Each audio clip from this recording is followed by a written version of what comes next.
True. It's awesome. It's a good, nice. It's a good fucking movie. Yeah. Hi, Suzanne. Sorry, I cut you there off there, Grim. The one with Oh, that's fine. what's their name?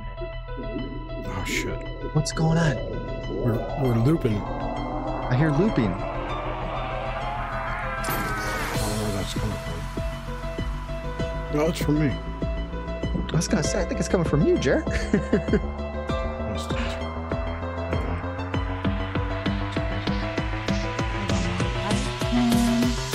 How's it going? Good. How are you? Oh, sorry, I was muted. I didn't know that. We're muted. I was saying hello to everyone, and I was totally muted. Hello. Hello. Hello. Yikes. And then we got good old Chad. What's up, buddy? Can you hear me? Can you see me? Oh yeah, I can hear you and see you. Where the hell is this screen?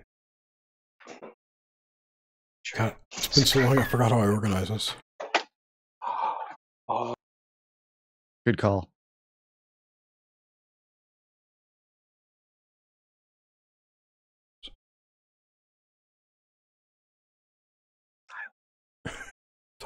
Talk amongst yourselves. We're allowed to talk. Yeah. I guess we're allowed to speak. Have you learned the rules yet? Is that James Cruz? Is James Cruz here? God, did I invite him? Hope so. I mean, you hear me? oh, dude, you're lagging. Did you just walk into the forest? Did you wander into the forest to come on the? Watch out That for was the failure things. James Cruz. Hey, What's up, bitch? What's up? Hey, Okay. how you doing? It's all I'm good. here. Hey, James. Hey. James? Is it all good? It's all grand. No. Can you guys hear us? Everyone can hear us? I didn't break anything. All right. Cool. Yep. All Welcome. broken. Welcome. Welcome. To another edition. God, Leonidas. And I'm going to mute him, and I don't even have ad. Yeah, okay. Yeah. If you're not talking, mute. All right, hold on. Tell me if this mutes. Yes. Can you hear me? Yes. Yes. You can hear me? Yes. Yeah.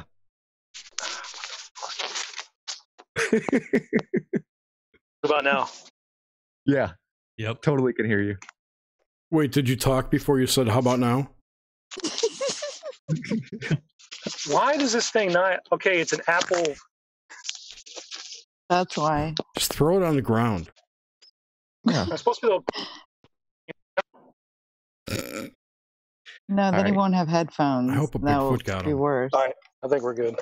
No, you're not good. I can hear you. I know. I pressed the button on the. Buttons don't like to work sometimes. I mean, it has a That's- microphone on it. It's supposed to press. It's supposed to mute it. But I guess it doesn't work.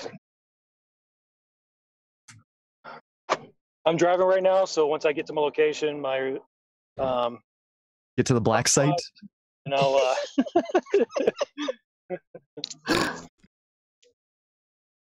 All right. Hey, Hive, guys. Woo. Ooh, Saturday ooh. night Hive. Here we are. So the title tonight, we're going to talk about The Order from the Netflix, From the Netflix on the internets. and then just debate and discuss cancel culture. The streams. Yeah, you streams it to your face. Streaming media. No discs Cross. needed. Don't cross the stream. Don't ever Boy. cross them. Bustin makes it. Oh yeah. Oh shit! I still have my slippers on. Dude, Ah, you're not muted. But he was talking, so it's okay. Well, am I making a lot of noise? No. Somebody's, you're I think it was because I was getting in my vehicle. Sorry. You're not at failed status with your semi truck. hey, somebody's got a whistler, okay? A whistler? Yeah, whistler. I And there- that's a might nice ball, throw- dude. The chat falls silent. Yeah, we had this So, lively Jerry, that's like conversation. I'm like, wait, we're save it for the show. It's true. There was a lot of things where it got to the point where you just said, stop talking. So we're talking about The Order. That's what we're talking. Okay, now you're being real loud, Leonidas. Dude, you're not talking. Mute. There Work you go. Order. Hey, yeah, it worked. It worked. He's muted. It's a show on the Netflix called The Order, and it's about it seems to be a secret society of magicians up against a bunch of werewolves. Pretty much. No wonder. They're two I secret don't know what it societies. is. They're two Yes. secret Quite a log societies. line. I like how they throw the dude that is a werewolf in the first episode. You know the teacher there? You know in True Blood. Sam Trammell. Mhm. Sam. Yeah. Yeah, from True Blood. Yeah. He wasn't a werewolf. He was just a shapeshifter. Oh yeah, Yeah. you're right. But That show was cool for like the first Yeah, it season. was. Dude, that show is great all the way through. Did you I finish mean, it, James? No, I probably. Well, what, The Order? Yeah. Yeah, I watched it all like In a day and a like half. 12 hours. I don't even know. Yeah, me too. Yeah, man, I got one more episode left. Started it Yeah. last night. I had 2 left, like by the end of the night. So yes, I finished it up like the next day. It's good. If you're a fan of the I was like, man, magicians, this is- Yeah.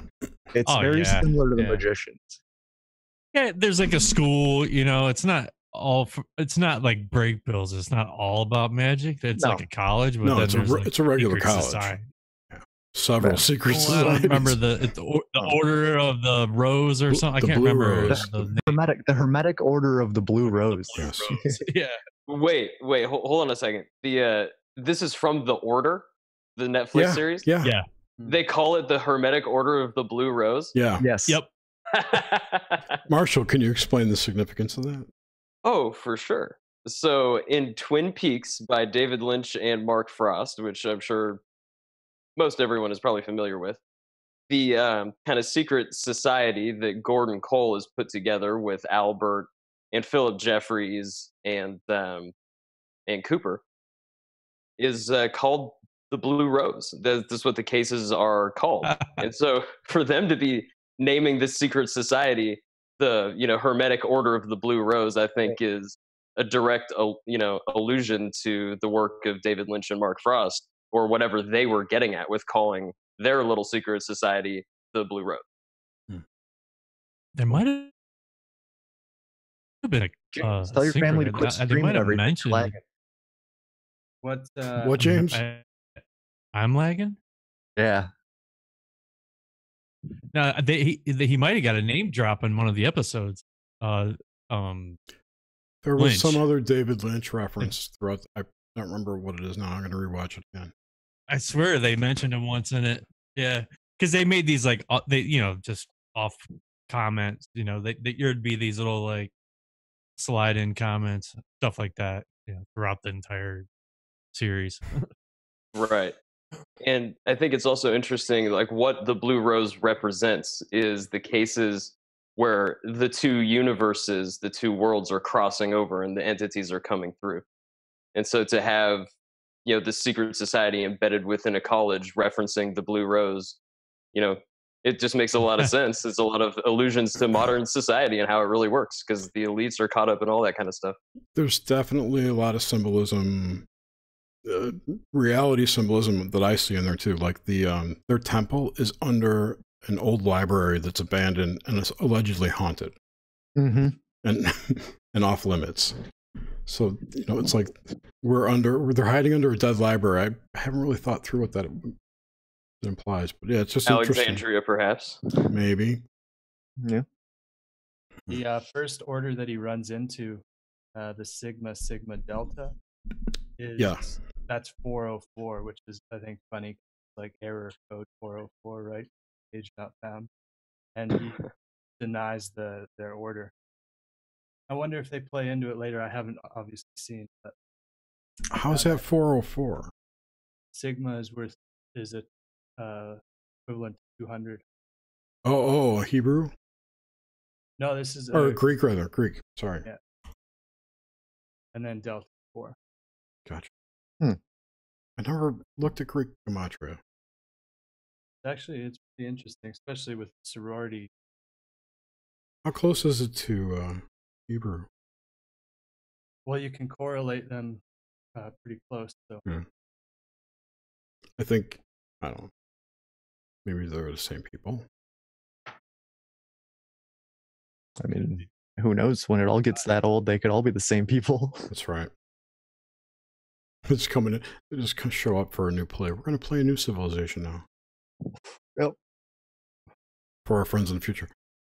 So yeah, and it's an interesting storyline in the Order. It's definitely not that predictable. I wouldn't say it's well written though. No, and the acting's a little it's Netflixy. Yeah, it's so, you know. And that kid looks like some kind of clone of young Brad Pitt plus Matt Dillon with the sprinkle of some kid with a dimpled chin. Plus the kid from The Magicians. You know, you see him. Yeah, he's got the half hair, kind of effeminate. Yeah. Well, speaking of that, what we were talking before, Jer, it seems that the archetype of like the alpha male, like huge, you know, like back in the 80s, 90s, you'd always have that like meathead dude, like that would be in the movies. That doesn't exist anymore in any new shows that I see. Like the football players. Yeah, like the huge jocks or anything. Like they're all gone. They've been supplanted by like the gays. Maybe that, but the bullies. The older bullies, not Jonas, Kyle in the Order. He's the alpha male. That's how they express it now. It's with bullying and belittling, because that hurts people's feelings, and that's what. Because feelings. It's all about feelings now. All about feelings. Oh man. Yeah, The Order. Good flick. Show. Yeah, I hope they redo it. I think they will. It's nice that I wish they would do it in more episodes. And I was thinking too this week that it's really cool how a good book isn't wasted in a 2.5 hour movie anymore. They can make these 10 episode series of a story and let it unfold like it was originally written, versus getting it crammed into, like the Harry Potter books are a good example. So much of the storyline, the background and stuff was left out of those books, out of the movies. It's just a shame. So it'll be interesting to see how that evolves. I mean, to me, that's going to overtake cinema. Why would you want to go see a 2-hour movie somewhere else when you can watch a really interesting visual book, for lack of a better term? Well, that's how I feel the media is shifting. Same with like just content. Look at podcasts now. It's like people, you know, you want a long form, unpack that conversation, put on like a 3-hour Joe Rogan or something. It's just people want more long form, more real, or just longer and just more detailed. Definitely. I wanted the soundbite culture is dying. I pray it is. It probably isn't though. That's just my own personal. Does that mean we're not going into the what was it? Demolition Man future timeline? Where they had the blip burps, where they had the 30-second the oldies. And then there were like commercial Taco Bell commercials. Sorry. I mean, those could still be there. I mean, it might, but I don't know. I pray that it's gone. Go ahead, Matra. Oh yeah, no, I don't know. Yeah, I don't know if it's gonna go away. I think it's gonna get probably worse before it gets better. Just people wanting really quick snippets of information. Well, at least with our news, it's really quick, bang, bang, bang, right? Well, it's headline news. Yeah. And 90% of people probably don't even read beyond the headline. Yeah. There was a study done on Facebook where they had an article, but the article was all just nonsense. And then they just had a title, and they were going to see how many people reposted it without reading it, because it was nothing to do with the title, and got reposted like millions of times, and or thousands, or however many. I don't know exactly. That's a big part of the problem that's going on. They don't actually read. Right, they don't read the whole article, and the headline itself usually is misdescribed on purpose. Yeah, and then people reply. There's so many replies to this article that even open up. No, they're just replying to the headline because it probably has something to do with their ideals that they could either argue with or get behind. Yeah. That's why I usually change the headline, because nobody pays attention. Yeah, you should read the headlines of the news articles I post on Twitter, because they're not the actual headline. You always edit them. You type you type them, and yeah, I noticed that. Oh, I forgot what I was going to write down. God. So one interesting thing in the order, this really isn't a spoiler or anything, but they cast the spell to make people forget things, like things that happen, like these kids die and shit, but like they're able to cast a spell over like the entire campus or the world and just eliminate it from people's memories completely. It's just gone. They got a flashy thing, magic flashy thing. Yeah, it's like the Men in Black thing, but they use a spell for it. It's kind of crazy. And powder. They got that powder. Yeah, the powder. Yeah, for close-up work. Right. Memories. Fuck, I forgot what I was going to say about that. Something because you got fucking powder in the face. The thing I didn't like about the magic in that was they explained it that it was you had to give something material up to power your magic. Mm-hmm. There was no spiritual nature to it. No, yeah, it was all really materialistic magic. It was. And so throughout the series, you'll see them cutting their hands open and casting a spell, cut their hand, and then they'll cast another spell to heal that wound, but they never talk about where that energy comes from. And they do all kinds of other weird magic, open doors, this kind of shit. They don't cut their hand for that. So yeah, there's a lot of weird inconsistencies. Continuity issues. Yeah. Mostly blood they used. Pretty much. Yeah, pretty much. So they're using blood magic. Blue rose too, yeah. And sacrifice. They're blue blood. Yeah, they're reptilians. Just leave it at that. So, can I point out a couple of interesting things that just popped out to me? Please. Yeah. So, the first thing is when you're talking about they cast this spell that kind of rewrites the history for everybody in the world, right? And I just detected a common theme with what we were talking about earlier with the Simpsons episode getting pulled. How there's kind of common. Oh no. Uh-oh. Man, they're trying to shut us down. Yeah, they're shutting us down, getting too close to the truth. Totally lagged out. He's gone. He's got like a pucker on too. And James is rebooting because he was lagging out. Man, the internet's been lagging at my house. But it's not probably it's probably that 5G satellite glider they're gonna put in the air. The CIA got him. Yeah, probably. Or Mossad or MI6. Another one bites dust. Another one. 5 eyes. 5 eyes. 5 guys. Some burgers. I gotta remember what I was talking I'd about. love to have 5 And guys. then there were. Yeah, he was talking. Nice bacon cheeseburger. Some I steak. know. Totally bacon on it. Yeah. The barbecue sauce. Just a little bit and then those little onions. Oh, onions. Yeah. Let's go get some burgers. Fuck this thing.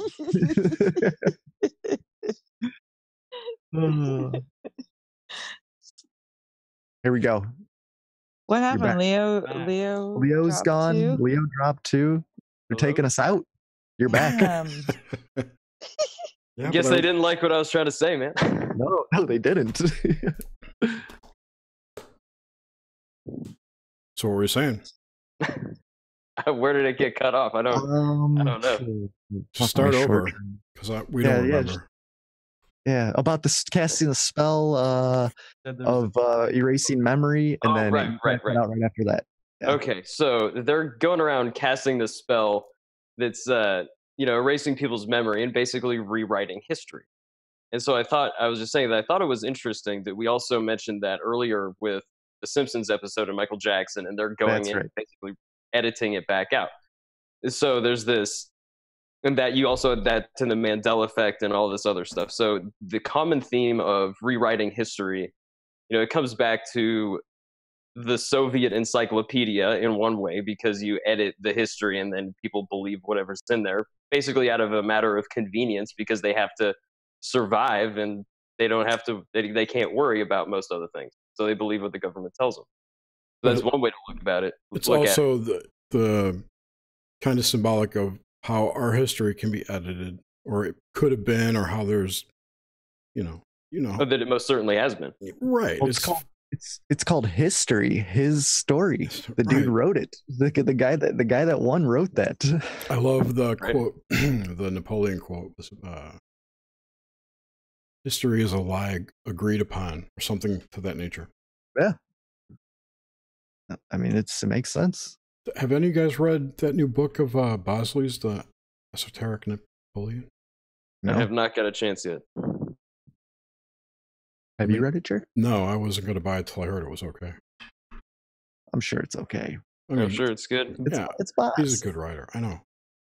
Who's the guy that does all the work on the timeline missing 1,000 years? You know, Flamenco. Flamenco. Yeah. Have you guys looked into Flamenco? Uh-oh. Sounds like it's no good. No bueno. In my opinion, like bullshit. That's BS. The Total Chinese, bullshit. so the Chinese are very meticulous record keepers, and they have kept track of thousands of years of civilization, and there's not 1,000 years of it missing. Like, it's all there. They tracked it too, you know. They have a different calendar. What does he think? What does he think is missing? If I remember correctly, it was his astrological, or is this? He was looking at the moon phases and the eclipses rather over the years, and the eclipses that were recorded weren't in the right time that they should have been if it had been the right time. So they weren't lining up with the dates. And Thomas Sheridan talked about this recently in a video. He said something to the effect of that while Flamenco's data and his science is good, there are other explanations than the one that he came to. There's eclipses all the time that they don't tell us about. Did you see Danny freaking out about the moon doing a yo-yo thing? What? Yes. Isn't that the lens thing? Isn't that the thing they put over the top? No, it's just the angle of the camera at the sun is right at the end of the moon's orbit. So it comes up and it loops, comes back. Yeah, that happened the last time. Everybody freaked out about it. Happens all the time. Yeah. It's just a 3D rendering. What do you know? Welcome back, James. In this 5D dimension. Can you hear me? Try and find that. Hey, James. Yeah, you're a little quiet. Try talking again. Talk to me. Check. There you go. Man, your video is so lagged up with your audio. It was? Dude, you suck. Or is? It is. Only. But you're coming through all right. You're coming through okay. The fuck? The fuck? I don't know where. Saturday Night High. Woo! Yeah, I heard that. Wait, heard what? Did you play something on the soundboard? Yeah. I didn't hear that. I didn't hear anything. Trying to use voice meter. Oh, what are you doing, James? I know. It might fuck everything up. Dude, computer's gonna explode.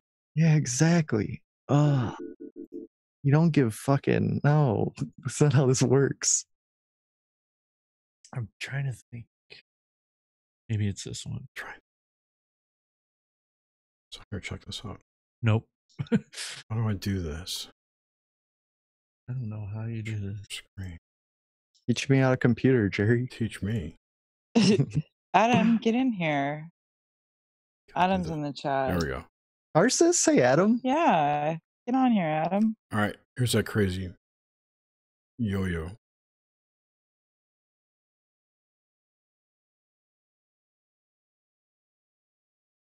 What? Did you see it? Yeah, totally saw it. It was a spaceship. Yeah, that happened a while ago as well. Yeah, it did. Yeah, so she was tripping. Funny. I know it was funny.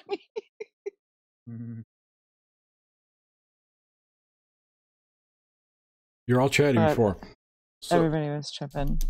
the other thing I wanted to bring up, I want to talk about was cancel culture, which is the this notion that history can be just removed because it offends someone today. I'm gonna grab another beer. Then we'll get chatty. So we'll wait. Which in a recent, what you brought up, Martian, was the Simpsons episode. So there, since this documentary on HBO called Leaving Neverland, which I haven't seen. Kind of paints Jackson in a bad light. There was an episode of The Simpsons from season 3 in which Jackson voices a part for a big fat white guy. I forget. I mean, I saw it back when it came up. I don't remember the whole thing. He thought he was Michael Jackson, this guy. And Jackson was uncredited in it, and there was no shenanigans with kids in that. Yet, the producers of The Simpsons have come out and they're going to take that episode out of rotation in syndication because of, in light of what they've come about Michael Jackson. This Leaving Neverland thing. So, and I'm just like, we all knew it. I lost all hope in The Simpsons when they got rid of Apu. Yeah, that's another good example. It's crazy. A small group bitches at you, and it freaks. It's after 30 years. After 30 years, it's like, come on. Like any kind of cultural impact that it already made, it's already happened. Just stop. He'll be edited out eventually. Right. They'll just take him out of syndication rotation. But why is this happening? I don't know. I can't figure it out. Because if you've got a group of people bitching, okay, if I was The Simpsons, they didn't want me, I wouldn't take that away unless I was part of their group. Well, when the memory dies off, the history will change. Yeah. There's a whole other side to this. I'm just talking about why are people backing down to people telling them that's some bullshit intersectional. There's gotta be money involved somewhere. It's gotta be advertisers. Has to be money. No, because okay, so if they didn't do this, that's a bad example because no one else is doing this. But now other people are going to, because The Simpsons had. So people are going to start removing their things that have Michael Jackson in them.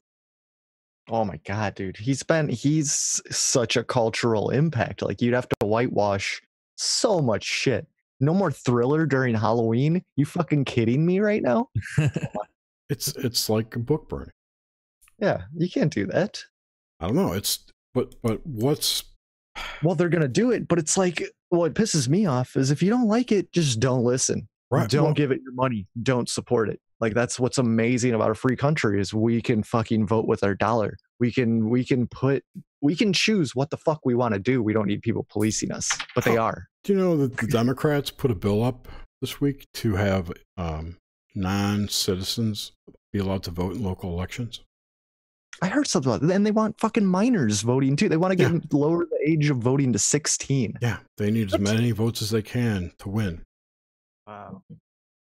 Yeah, I mean, this is not an unknown tactic, right? Mass enfranchisement. That happened during the Roman Republic, and that's why we got the Roman Empire. And that actually happened in history, I'm pretty sure, despite what some other sources might tell you these days. Dude, I don't even believe Rome existed, okay? I like that you said that. I'm looking into 1974, 1947, 2001. They're all 27 years apart.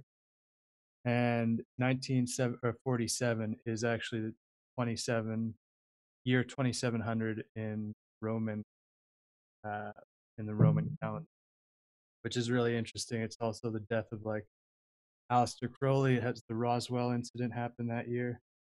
The transistor was created. A bunch of other things that are fiber optics, I think.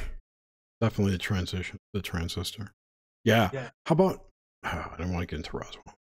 I'm going to stop right there. Why don't you want to get into Roswell? Because it's bullshit. It is bullshit. You get into it though. But okay, so that means Bell Labs was developing the transistor all along, and just in 1947, boom, they got it, right? Yeah. When did Crowley and Parsons do that Babylon working in the desert? I can't remember what year. I have to check. I think it was afterwards. Oh, he died in 1947. 52. Oh yeah, Crowley did. But he didn't do it with Crowley. Parsons did it with it was with Hubbard. Yeah, with Hubbard. With L. Ron Hubbard. Yeah. Who stole his girlfriend? They performed the series of rituals from January to March in 1946. I think that had something to do with the technological boom that followed. Yeah, I would agree. It primed the pump, and Roswell, whatever happened, was what they call Roswell. Lamb. Yeah, you got Lamb as well. Right, and you got the whole fucking the Thule Society. Weren't they channeling the Council of Nine or something? Yeah, and they were getting tech. There was all sorts of people, all sorts of stuff. Yeah, and then I don't remember where I heard this, and I apologize, so it's hearsay, but that the Nazi, I don't know if it was the SS or Nazi scientists or SS scientists, I don't know the difference, were taking high doses of psychedelics to communicate with these entities for technological designs. Yeah, this is said to have happened. And apparently it's probably still going. I mean, if they were doing it then, it's happening now. Yeah, I've had some interesting experience as well on hallucinations as well, and I would say that you're in contact with something that that's kind of outside our normal perception. What if it's the D waves? Dude, we talking D-wave demons? Yeah, we want to get actually contacting the computers. So if these quantum computers are quantum and actually span multiple dimensions, it's possible that they are in and of themselves their own dimensions. What if, and that means they're outside of time. So our linear time doesn't really matter to them, which means they could evolve in a different rate or become whatever they choose. What if those things are where you go when you take, you know how when a room gets cold? Yeah. Because the D-Wave computers have to be in fridge. They're just bleeding over. Oh, man. I like that. I don't know. Could be. Could be. Who the fuck knows? Can I circle back to Roswell for one second? Please. Circle everywhere. Martian, I'm Grimsteak. It's nice to meet you. I've never met you. Nice to meet you too, Grimsteak. Watch out, he's going to invite you on the show. Hey, man, any Tuesday, you can come hang out. Let's do it. So, as far as Roswell relating to the Babylon working, I'm not sure that, the craft that crashed at Roswell was alien. I don't think that it was, but what I think is that the event of Roswell was seen by the people who engineered the Babylon working as a symbol to them of their success in doing it. I think that, in some sense, did it happen before or after they did it? Roswell's after. Roswell's after. A year after. Yeah. So I think that they probably would have taken a full cycle of moons later. Yeah, I think that they would have probably taken that as some sort of symbol of their success, so the fact that this stuff is actually continuing to manifest in reality. And it's like the U.S. becoming a surveillance state after 9/11. Like that's a Philip K. Dick off to it. I was just looking at a Philip K. Dick thing actually when he said that. Because 27 years later, in 1974, Dick had the Dick transmission. Yeah. And that was supposed from Valis, or where she told him how to cure his kid. This impacted ball or whatever he had. Yeah, where he said a laser. He said it bounced off a Vesica Pisces and him in the head, gave him a transmission of information. But then 27 years after that is 2001 too. So that's pretty interesting. This 27-year cycle. I think there's something there. It's 3 9s. Oh, CIA was created in 1947. What year was the OSS created? Or was it the OSS or OSI? Or? Whatever it was. OSS is before. I know it was before, but it was a 27 years. Yeah, Suzanne's got a ton, dude. What's that? Suzanne and I have been looking at this for years. Yeah, and there's a ton of stuff from 47. Oh, yeah, there is.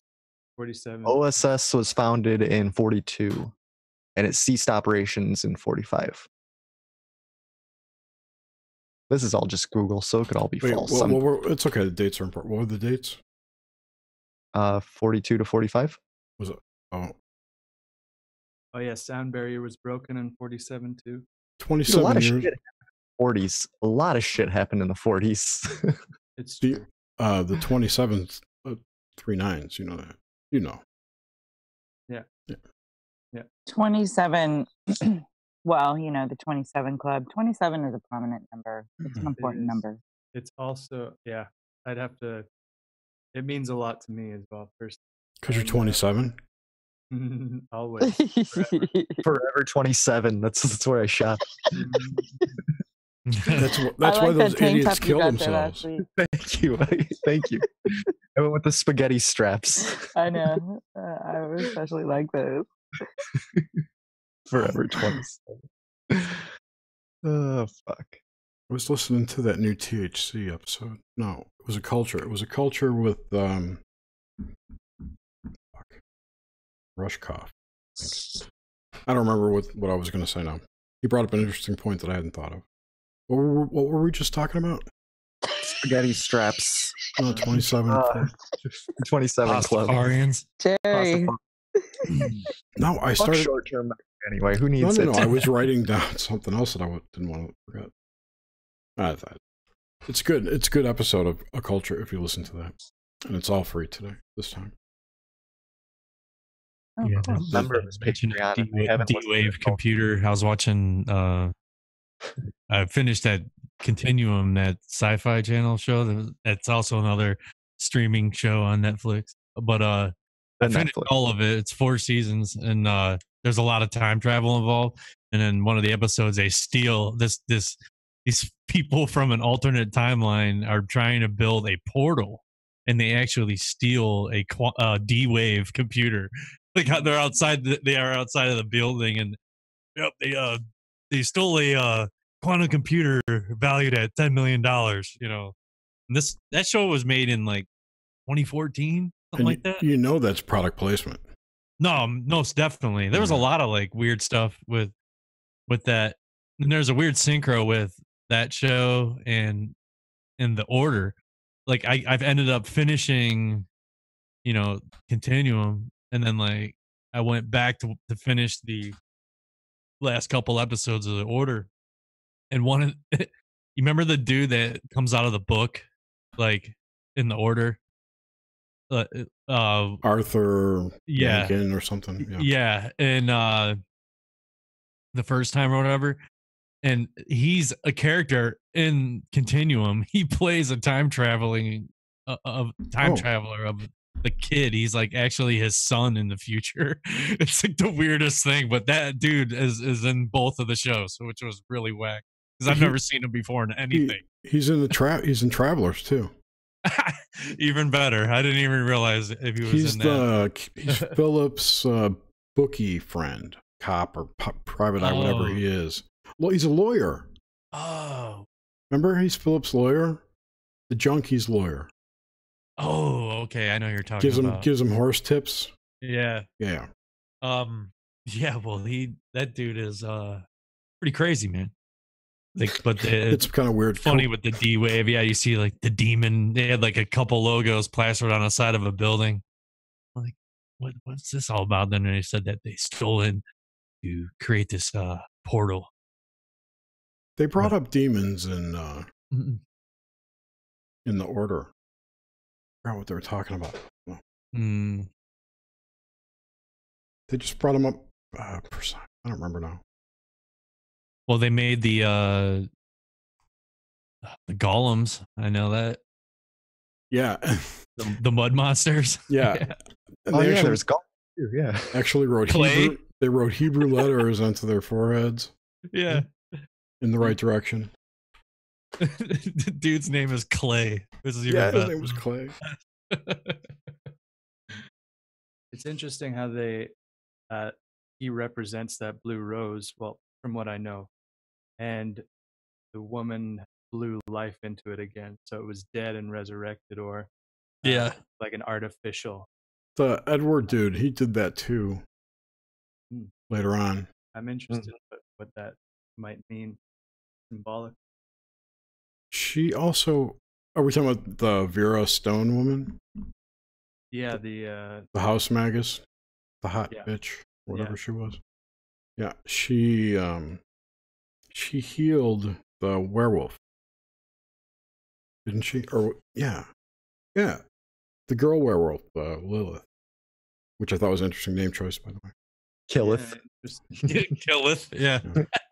But she had a hand cut with the magic knife, and it wasn't healing. Remember, and she took it. Oh, that's right. Yep.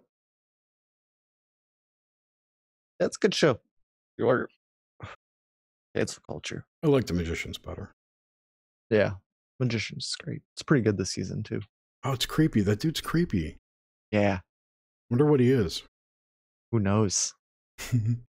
For any of you guys not watching, The Magicians, this season, one of them has been possessed by almost like a god, I would say. A god. Oh, that was crazy. Olympian god. Yeah. And the deal is, the last person to kill it, the god jumps into that body. So one of the Elliot character has this thing in him and is dragging Quentin around to find the parts that were taken from him. So basically, they split him up. I'm guessing they split his soul up and hid the parts. Like a Horcrux. Like a Horcrux, exactly. What's that? Well, like an Osiris myth, kind of. Possibly. They're really not keeping count or saying how many. Let's stay with Harry Potter here. Horcrux. It's the same thing. There's been no quantities though. It's just they're on this mission. He doesn't know the beast, the being, monster, whatever. Oh, and he just kills people. Like he waves his hand and their heads sliced. He just do anything. Yep. Good stuff. So I'm hoarding episodes to watch. If they can't find the penis piece, then it is definitely Osiris. All of them have been the same. They've been there's like there's Sumerian something or others. They don't know. I don't know what they are yet. They're like, check it out. They're like stones that hold energy that were inside other gods, goddesses. So these other beings were hiding a portion of this thing that was unspeakable that they couldn't release because it can kill God. It's a God killer. It's pieces of the old planet. No, it's some Sumerian thing. It's something like that. Like if I don't know. Every time I hear something about the Horcrux or like people dividing souls and stuff like that, a couple of things come up for me. First is the kind of thing you find in a lot of different cultures, which is a kind of dismemberment themed creation myth, where one god is basically dismembered to create the universe. And this happens a lot in a lot of different contexts in different cultures. Which god did the Infinity Stones come from? I don't know. I don't know. Superman.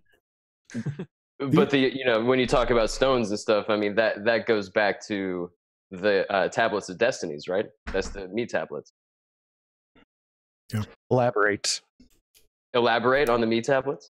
Yeah, what are these tablets? I'm dumb. Okay, so me or may, M-E, right, is the kind of little phonetic particle or whatever you want to call it in Sumerian that refers to something that's called the tablets of destinies. And when you read the myths, especially when you kind of examine the work of Joseph Farrell, who's talked about this a lot, the tablets of destinies are some device that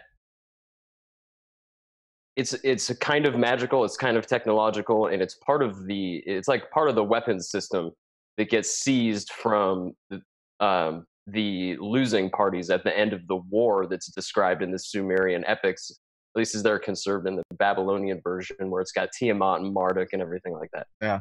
So the tablets of destinies are weapons, and they're kind of linked to the gods that are using them. Okay. And the gods in the Sumerian pantheon, and also in the other pantheons where this kind of stuff comes out, they're all related to each other, and it's kind of a big, family fight. So right. If those things are genetically keyed, like Dr. Farrell's talked about, then I think that that's one way to look at it, at least. Man, So aren't there still like 90% of the Sumerian tablets that aren't even translated yet? Aren't Well, there at least not widely available. Well, there's the made-up Sitchin versions. Well, yeah. Well, that's where I mean, when you say Marduk and Tiamat, that just reminds me of when we had the lessons on talking about Sitchins. Well, they're discussed elsewhere. Yeah. Man. I mean, Enki and Enlil, I'm pretty sure are mentioned in Sumerian stuff. In like, I don't think they're in Gilgamesh's epic, right? Wait, they might have only been in Sitchin. I don't remember now. It's been so long since I discounted that information. Enlil and Enki are definitely real characters. Yeah. Okay. They're definitely real gods in the pantheon. I mean, they get reproduced everywhere. So Enlil and Enki, I mean, other names, Ea is another name, I think, for Enki. And it gets a little bit complicated because you have the original Sumerian names that very quickly get transferred into Akkadian, which becomes kind of the civil lingua franca, but Sumerian remains kind of the religious lingua franca in Mesopotamia for a long time after Sumer itself is gone as a civilization. So the words stick around. Kind of morphs into Egypt too, right? To the Egyptian gods. Yeah, well, they're all kind of connected. It's different takes, same kind of idea. It's almost like a bunch of tribes. Yeah, well, if I look at the Western civilization, it seems like a running battle between two groups that are essentially represented by Egypt and Akkad, basically. Right. Interesting. Yeah, because like the Freemasons are pretty much Egyptian worshipping. And if they're running the world, or parts of it, right? But what about the White Dragon Society? Yeah, dude. Well, I heard that the red dragons are shills for the blue dragons. They are. So fuck them. The White Dragon Society. So one thing I remembered about the order that was really cool. That I don't know how cool it was. It was interesting. So they have spells in their order to enhance physical attributes of people, like make them stronger or taller, bigger dick, whatever, right? There was a secret laboratory in a few episodes where they were magician scientists who were casting spells into sigils and then implanting them into people's backs. Yes. They would transform through the sigil, the spell would affect them, and they could put multiple spells on a sigil. They were calling a sigil. It was more like a medallion, coin or whatever. They could put multiple things in there and have one implant that would bestow, Yeah, but it just made these people go fucking. I don't think it worked according to the plan. Yeah. They were testing or what? They were testing it, yeah. But it was all about magic. They had all the sigils on the walls of what it was. And I thought that was pretty interesting mixing because they had it computerized too. It was all in the computer linked up to these medallions. So they've got digital stuff, material mixed with magic. Like it's no problem. Mm-hmm.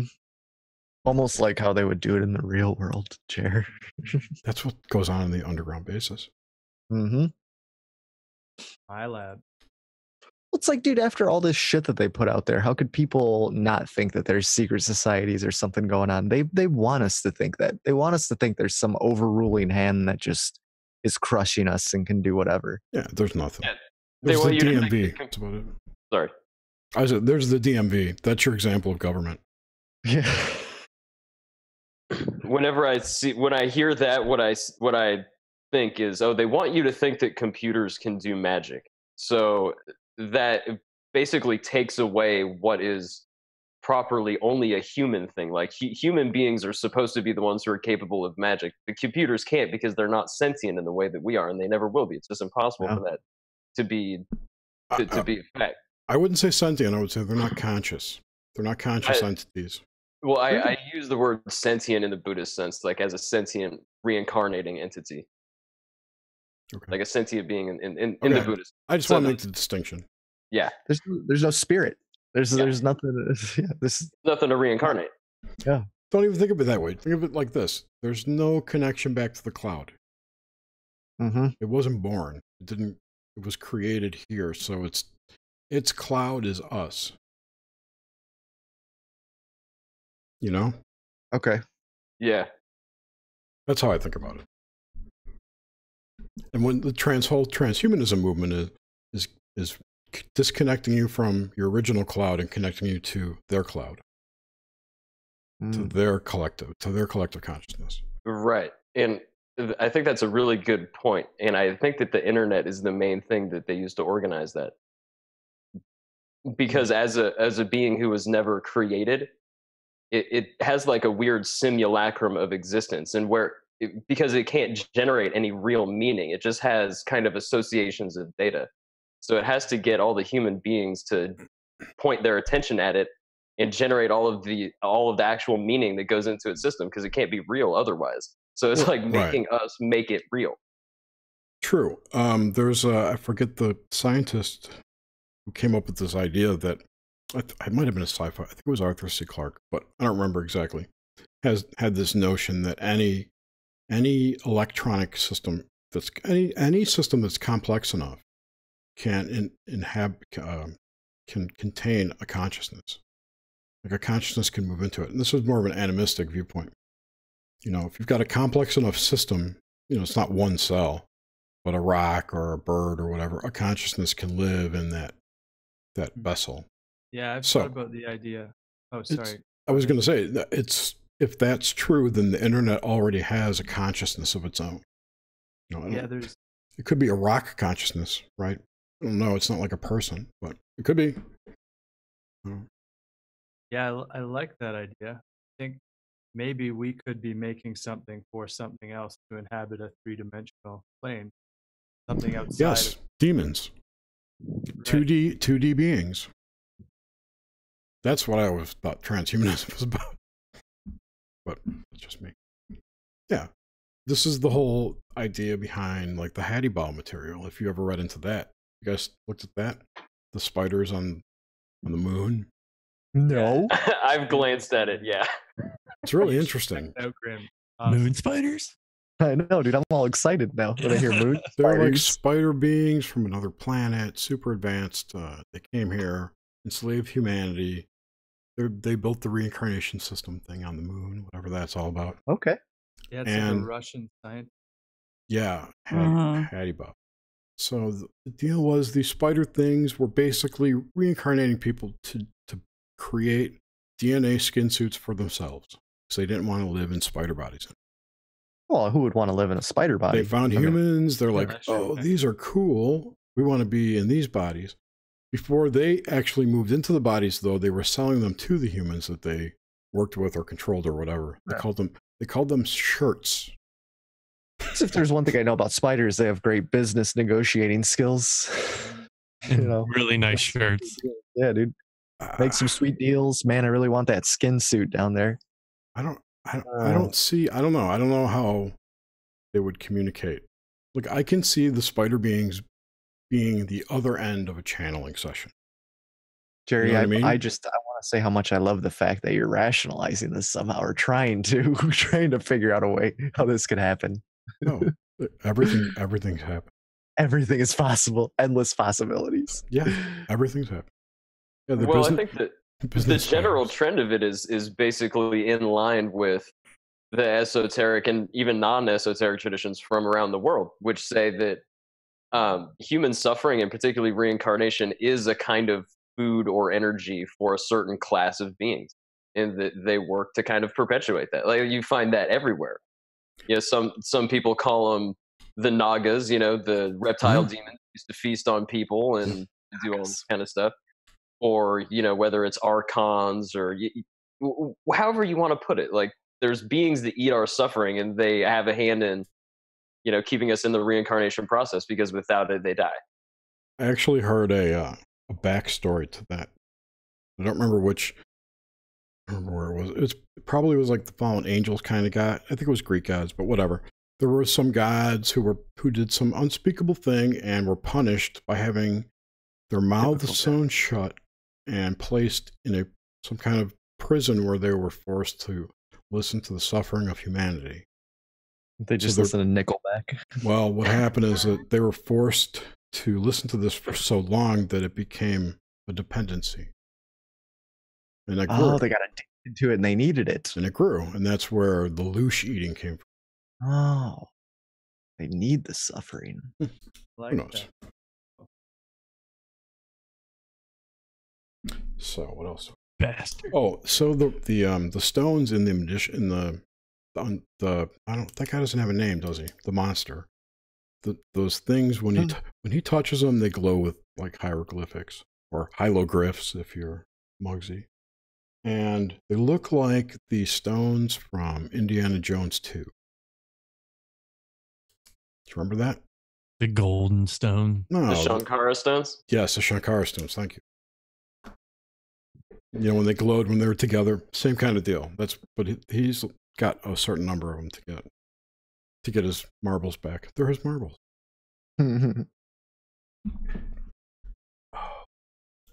So yeah, how about that Rogan episode with Tim Pool? It was pretty interesting. It was very interesting.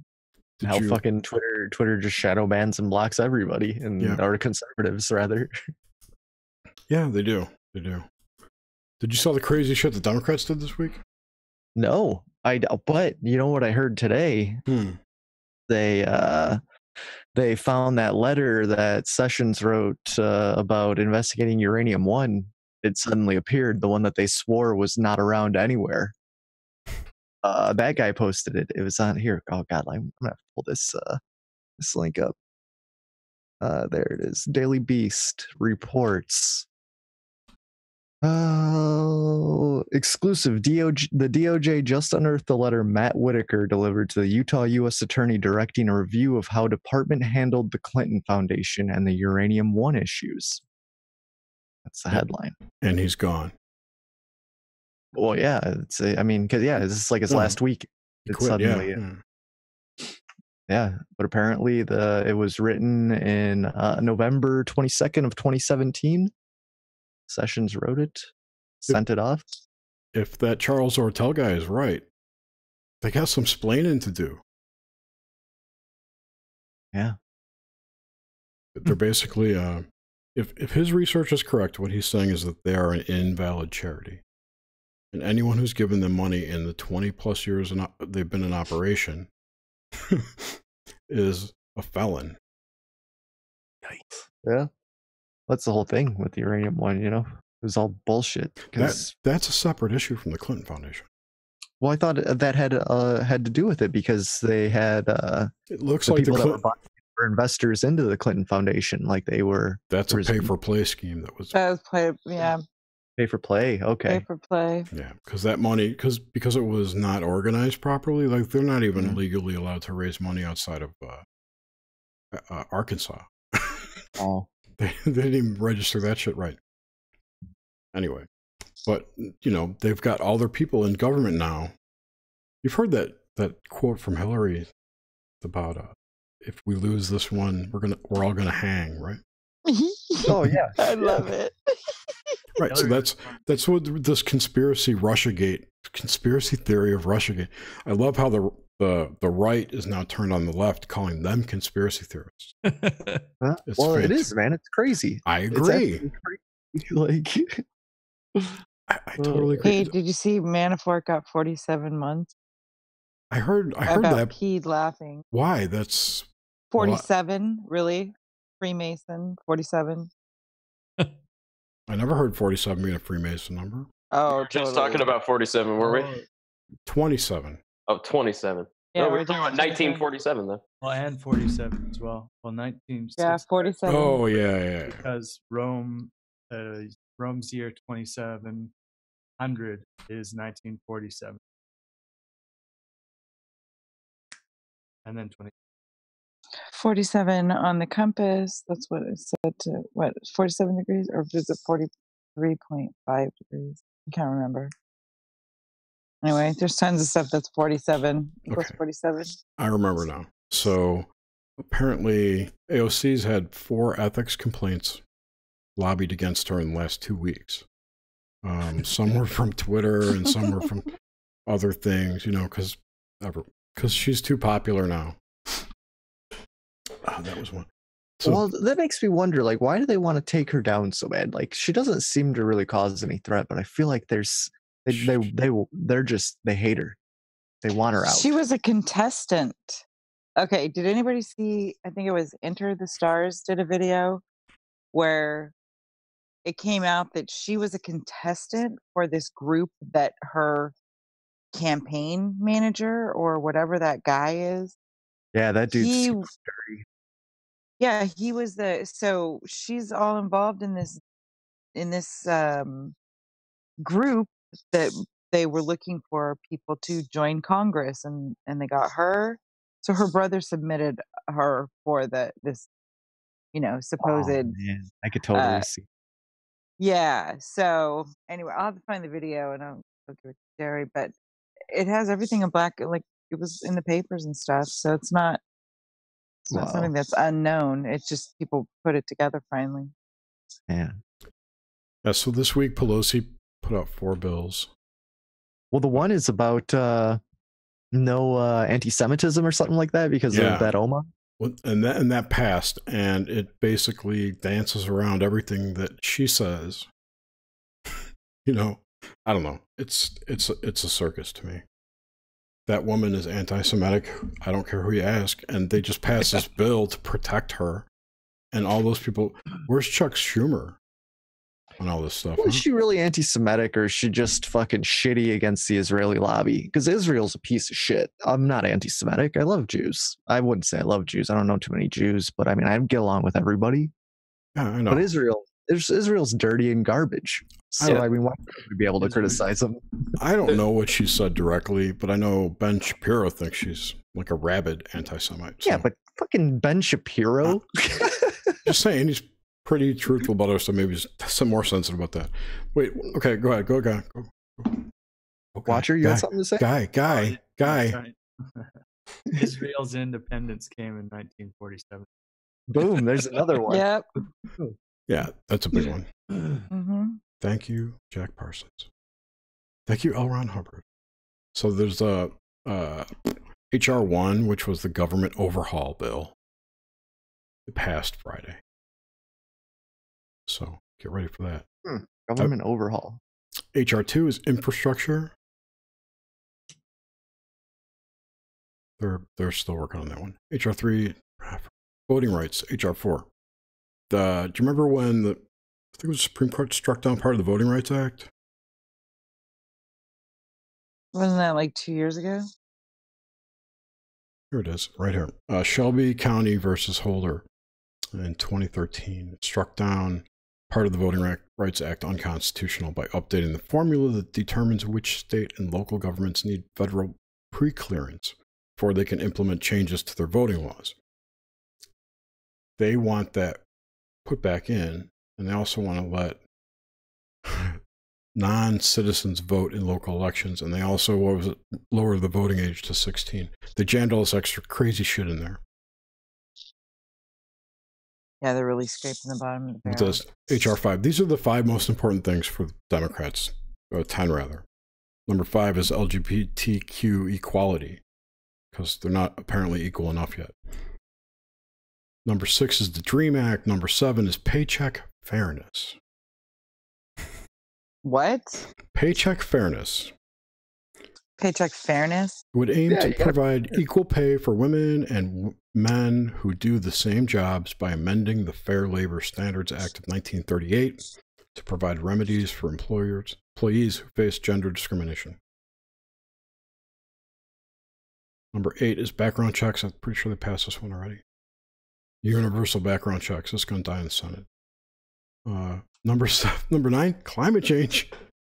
These are, by the way, all these things can be found in your local television programming plot lines for this season, because they're all the same. Yeah.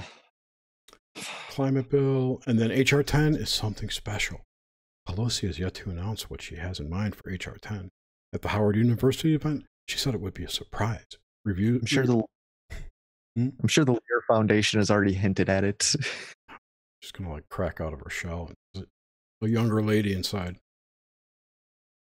Man, what's up with Ruth Bader? She's still alive?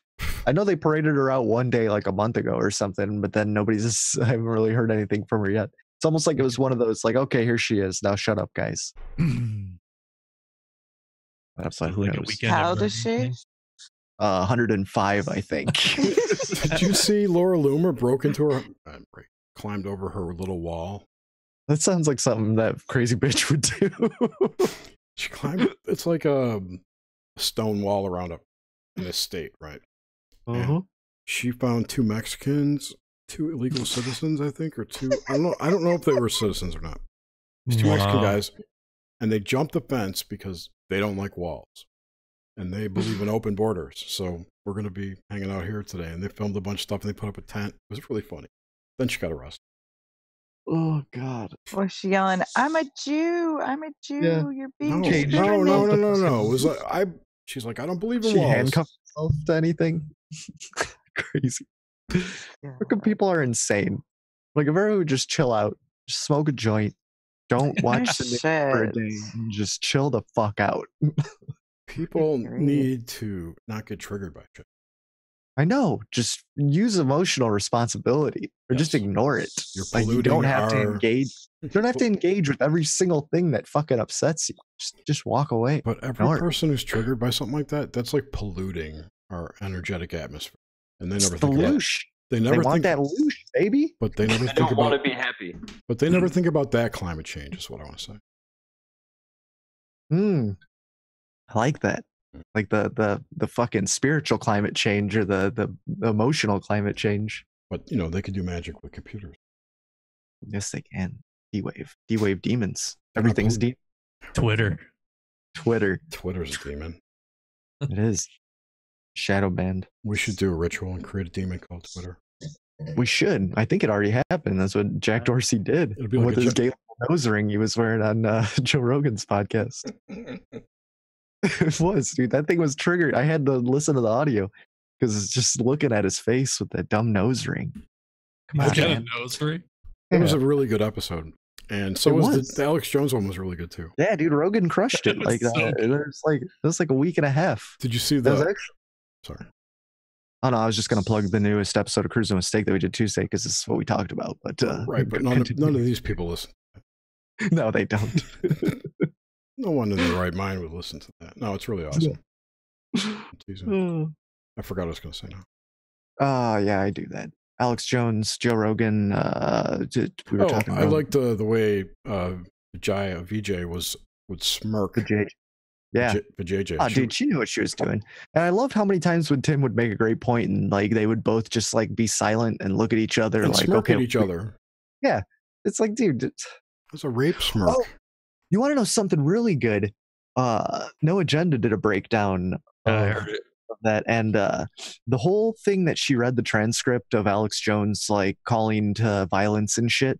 That whole point, she left this section out. She glossed over. That was Sargon. No. This is Alex Jones. Oh, okay. But she read because she's like, Alex Jones called to arms, and she read this document. She read the first half, and then she said, and then it said a little more stuff, and then he says, you need to pick up your arms or hold them by your bed because they're coming. You got to be ready with your guns. But this whole point in between, completely just they took it. If you put it in context, like he's talking about how the media is weaponizing the left to come after us. Like they're going to be coming after us. He's like, be prepared. Like it wasn't even inciting violence. It was inciting defense, if anything. Like it was crazy. I think the media is a tool of the left because 100% is. They're in the club too. It's like they're mind controlled or something, whatever. I mean, they look deranged to me. Yeah. I don't know. But it's like, dude, I hate, I just hate the terms right and left. Like, I mean, I'm not on a side, but yeah, I mean, it's fucking ridiculous. It's I remember the most important thing from that Jack Dorsey interview was what he said was that in their research, which is what they base all their features on, they found that people on the right, the right wing, the left, the liberal left, and they follow only other people on the left in their groups. However, they found that people who lean right follow everybody. Mm-hmm. which was a great point that it's a giant echo chamber. Yeah, and they totally. don't take any other people's opinions. And when you do, because they've been in their echo chamber so long, they get triggered. Triggers. Yep. Martian, you had something to say? I'm so sorry to interrupt you. I just didn't want to forget that. No, I think he disappeared. He's like, fuck you. Oh, no, he's back. No, I'm here. I can't remember what I was going to say. Oh, man. Yeah. I'm sorry. It's the Hive. We were talking about the right and the left. This is crazy. Yeah, okay. There it is. The purpose of having a right and a left is to engineer conflict. Yeah, of course. Totally. And teams. Because otherwise you would just have reasonable discussion among people on the merits of the various issues. But if you have a right and a left, the purpose of it is to be able to engineer conflict, because the people behind this stuff are ultimately in practice a bunch of Hegelian eugenicists. Yeah. So they operate on this sort of problem reaction solution, which is basically the Hegelian sort of idea. And they use that to move society along, and that's how they've engineered all the various revolutions. So when you see people like Alex Jones, what he's referencing is a known event that's happened a bunch of times in history, where you get, these kind of populist demagogues popping up, and what they do is they engineer brown shirts that go, proscribe people on behalf of the new political party. Like, this happens all Mussolini, the time. it's Hitler, it's Mussolini, it's all these people. Yeah, it's Caesar. Caesar. It's everybody, right? I mean, that's how this stuff happens. All these things that these people spew about what Trump is are made up lies. There's no evidence for any of this. They're just, and when there's this guy called Flecka. He's got a channel called Flecka's Talk. I'll put a link in chat.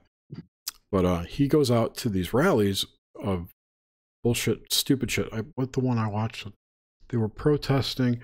Well, I watched a couple. There was people protesting Ben Shapiro speaking at some university, and not one person in there knew what Ben Shapiro was about, what he represented, or why they didn't like him. They were just there. No, and they see Ben Shapiro and they know, oh, that's on the protest list. Let's go get him. It sure seems like that. This other one was protesting something else. They were outside. It was left versus right. And again, this guy would ask both people, he was interviewing equally right and left people that were there as what best he could, and asking the left, why are you protesting? What is so bad about Trump? It was something about, I don't remember. He's racist. It was an anti-Trump thing. Yeah, that's it. They spewed the talking points, and then when you asked them a deeper question, they either screamed at you more of the same or walked away. They just get foaming at the mouth. It's insane. That's not normal. No, yeah, I think there's something else going on, is what I'm saying. Yeah, it's like, so when you get the intelligence agencies wrapped up in this stuff, and ultimately that's who's behind a lot of this, at least in an organizational sense. And not entirely. We can't blanket it's the CIA. No, it's... Well, no. I'm not saying it's the CIA, it's a compartmentalized portions of our government agency. I don't follow a lot of this stuff, because to me, all the media is basically, at this point, a bunch of street theater that is organized by people who are pushing a certain agenda. And so what it is on one level it's street theater, but really what it is a kind of participatory dramaturgy that gets people in a kind of version of an ecstatic trance. You talk about it like they're foaming at the mouth, you see it in their eyes. And so when I'm talking about the intelligence agencies, really what I mean is the import of the kind of MK Ultra style techniques into this sort of thing. And the reason I also point to the, quote unquote intelligence agencies, when I say that, I really mean whoever is, ultimately benefiting from moving the narrative along in this way. Because every event that happens seems to be catered, to at least one or two competing narratives, and those things are merging together towards one ultimate goal. It just makes me wonder what we're missing out on having to go this road. What was on that other road that they steered us off of? Yeah. Man. Reminds me of Stairway to Heaven, right? Yeah. I just don't know. Where does it end? Is everything that offends someone going to be taken off of the internet forever? Okay, I got a good example of It's an oily incline.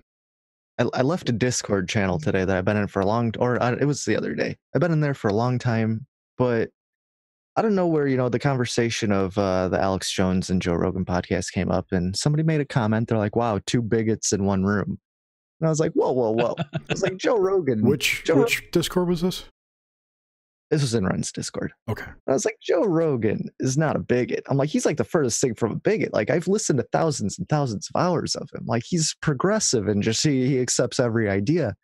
And then this other person chimes in, and like, just because somebody doesn't think that, or just because somebody doesn't think that they're a bigot doesn't mean that they're not a bigot or some shit. And I was like, oh God. And then I was just like, no, I can't do this anymore. I'm like, I'm not going to get in a fucking internet fight. Like, this is ridiculous. But it's stuff like that. It's like, I love Ren. He's great. But he's a commie. He's a communist. He's a communist. Yeah, well, Ren had nothing to do with it. It was the people. It was other people. He's going to attract people like him. Oh, yeah.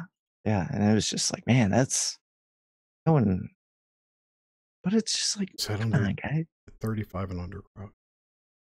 Yeah. Joe Rogan's a bigot? I'm a special snowflake. Trump's a racist? Rogan's not a bigot. Trump's a racist? You know, it was funny. One of the people this guy Flecka interviewed was a Mexican woman who immigrated here, became legal, and she was on Trump's side. Going, he's so awesome. I love him. It's funny. I'll find that. It's crazy times. Frustrating times. Yeah, I'm worried that I don't know. Hey, did anyone hear Joe Rogan's interview with Ben Goertzel? I didn't. No. Doesn't ring a bell. Oh. Ben Goertzel is one of the big AI guys. He's intimately involved, I think, with Sophia and also with Ethereum, the cryptocurrency. He's like he's the AI guy, basically. He's one of the top dudes. So when Joe Rogan was interviewing Ben Goertzel, there was a point in the show where they were talking about Russia. And it struck me as very strange. And I got the sense that Joe was trying to get Ben Goertzel to say certain things about Russian interference. I think it was Russian interference, if I remember correctly. It's been a long time since I listened to it. I would 100% agree with that, because that's one thing. If Rogan is compromised, he's told that script to follow, because he brings up Russian bots all the time. Always brings up Russian bots. But everyone is bought and paid for by somebody. So if you know that they are, you can filter it out and you can still get their content. Because it's not like, I don't get the sense that everyone is joining the club because, it's awesome. Who knows their reasons for doing that? Like, they have a job, and then if these people run the system, they're like, hey, if you want to continue having your job, you have to say this. You'd be like, all right, well, most people might say, okay, well, I'll just say this. There might have been some interference anyways. So I wouldn't look down on him for doing that necessarily. Have you seen our show, Cruising Mistake, is bought and paid for by MeUndies. Yeah, right. Yeah. Wish we had sponsors. Whatever they want, man. But do shitty reads so they could drop us. The reality you guys got a sponsor? The reality is that, like, if people who have major social influence, like, they're gonna get interfaced at some point, because the system has a vested interest in controlling anybody who has a wide reach. He has also said that he would, if they came to him with real information, real answers to a lot of his questions, he would sell out. Yeah. There's a video out there of him saying that. I've seen it several times. But yeah, so I don't know. I think at that level, there has to be some, like, you turn your head the other way for some little things, but I think I would say that he's compromised in some way. Yeah. Maybe he's for those ideas, though, right? So he could actually, but I don't know. He spoke to that. He is a liberal person, period. And some of the shit they're coming up with is crazy. He agrees with most of them, but not the crazy shit. Yeah. You can tell exactly what Joe Rogan's view is, like, through his show. Like, it's definitely. Yeah. He's 100. Yeah. And everyone's got an agenda, and so, like, if you can filter out the parts that are someone's agenda, you just get his awesome show, because he does have an awesome show. But let me ask you this: Is Joe Rogan a bigot? No. Okay, thank you. That's all I needed. I needed that validation right there. I mean, I don't know the guy personally, but he doesn't Exactly. sound like a bigot. He Yeah, but sounds extremely progressive, if anything. yes, exactly. He's a progressive meathead. Yeah, for sure. I was just watching a car show today on History Channel, and he goes to this company in California, and this guy builds Joe Rogan's custom cars. It was pretty sweet. Rogan was on a show a bunch of times. He's got a couple cars this guy was working on. Pretty badass. Yeah, he's just a fucking meathead throwdown dude out there on the left coast. Yeah. But possibly somewhat I don't want to say controlled either, but he's got the whole media, his own controlled. mindset on things, and like Grim was saying, if it's just something he believes in, he's going to talk about it. It's weird that if he is compromised, I don't really see it. Maybe in a couple little things because of those what he believes in. I don't know. Yeah, it's like if we say compromised, really that could just be he's representing the things that he thinks are true and like staying true to his values. Like maybe he just believes different things than the people who are saying he's compromised. No doubt. Yeah, that's absolutely. But that's a general attack which is unprovable. So you can't. Yeah, exactly. People could say whatever the fuck they want these days, and they do. Yeah. Matthew North did a good breakdown on Joe Rogan being compromised and the companies that back his show and all this stuff. It was a pretty good. It was a good video. He has a lot of information. Just because you have an advertiser, I know. I'm not saying it's true. I'm just saying it was a good breakdown. Put yourself in his spot. His livelihood is a show. I know. I don't know what he's got in the bank, and if his biggest sponsor is going to say, if you talk about X, Y, and Z, we're done. In that Dorsey show, the second one, he brought up, he's like, I just want to throw it out there, like the Square or the Cash App does sponsor me, and he's like, Jack, you own the Cash App. He goes on, and Tim has a sponsor that Jack owns too, Squarespace or some shit.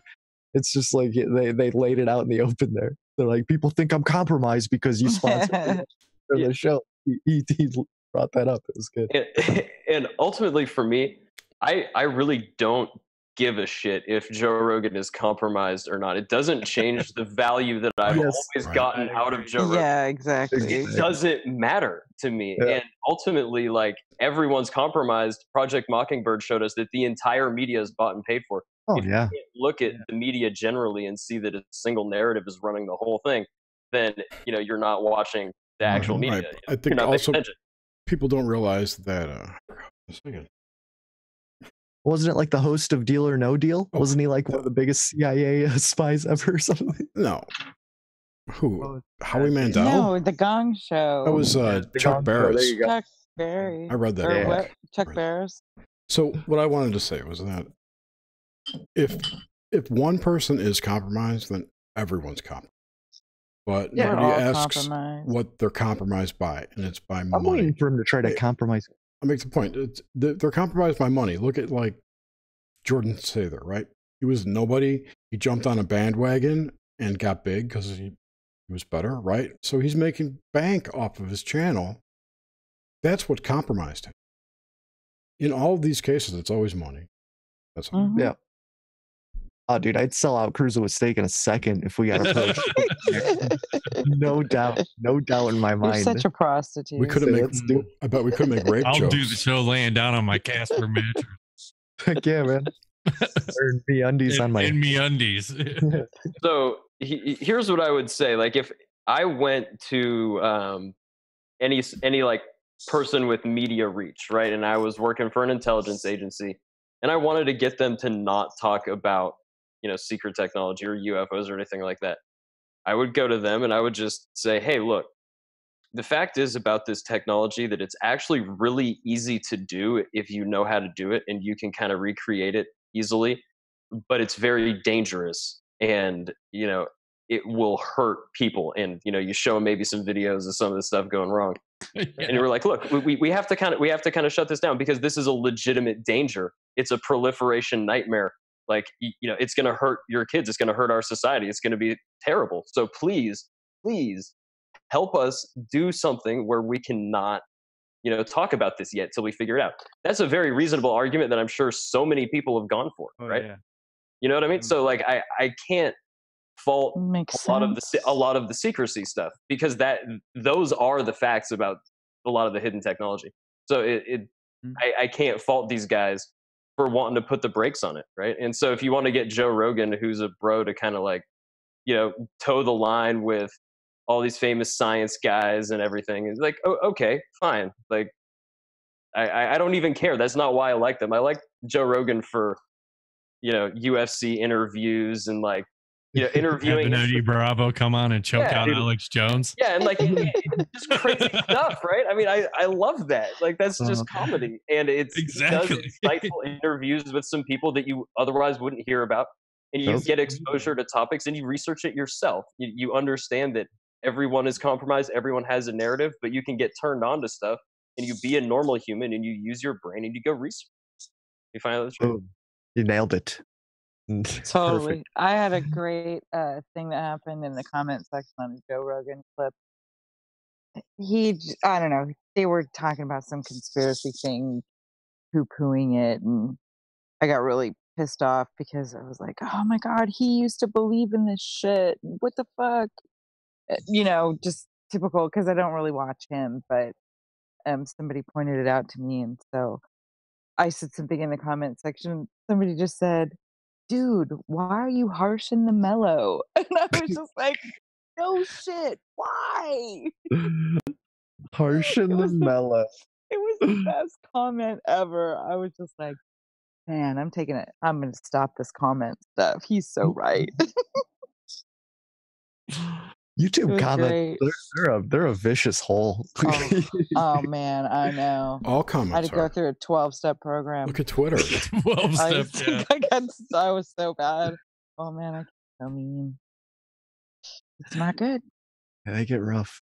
I remember also on in the Dorsey interview, they were talking about not reading the replies to their tweets ever. Mm-hmm. Yeah, that's probably pretty smart. If nobody reads their replies, I mean, at some point, I stopped reading mine. You're just screaming into the void. It's like, what? Exactly. Why are these people? What's happening to all the energy going into that? It's getting sucked up by the Twitter gods, Jer. That's really not far from the actual truth of the matter, in my opinion. Yeah, Twitter probably has a blue bird god archetype. Oh yeah, in the Van Allen belts where they all live. These avatars, yeah, there's energy behind all of them. Well, I think that when I look at the Twitter, it looks like basically it's a mechanical process to direct the intention of groups of people. That's really what it is. And when you talk about directed intention and network directed intention, that's like Dr. Tiller's stuff and the Tiller effect. And that's basically affecting real world outcomes with network directed human intention. So the people that are ultimately running this stuff and kind of directing all of the intention of as many people as they can, I think that in some way their real goal is to engineer a situation where they can direct enough intention to accomplish, affecting real world outcomes, maybe in a magical sense, but possibly like a quantum mechanical sense. Also data gathering. Yeah. Opinions on it. There's so many polls to quickly poll something and you get the opinions of the mass, the mass of Twitter. Yeah. Well, the collected data is even stranger to me, because when I hear about collected data, I think of the Buddhist concept of karma, which is related to your habitual tendencies. And so when I see collected data of people, collected in cyberspace and perpetuated by an in this electronic system, it just looks like a parallel version of the karma of everybody.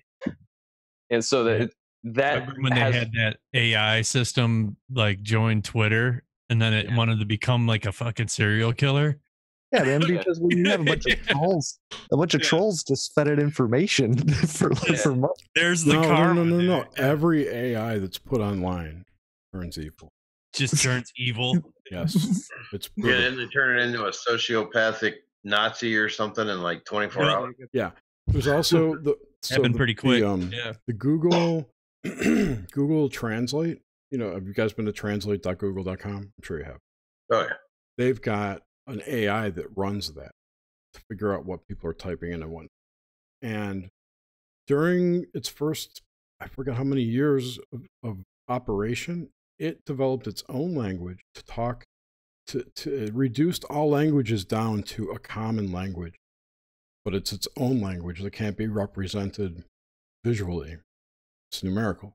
So they developed their own core base language, lowest common denominator, that they can translate down into and then back out of to every language that it supports.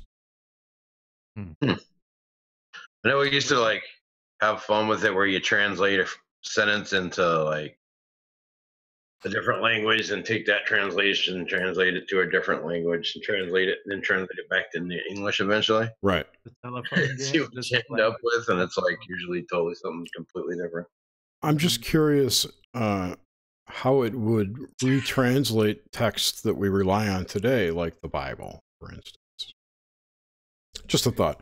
But the second instance about evil AI. So the other thing about that is at Google, it's when I say AI, it's a machine learning program, right? So it's a program, it operates.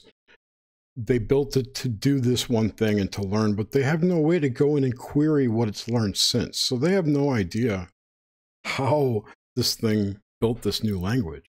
That's really cool. I'm glad you said it like that too, because like it's machine learning and it's not artificial intelligence. No. They can't quantify intelligence to even know what that means.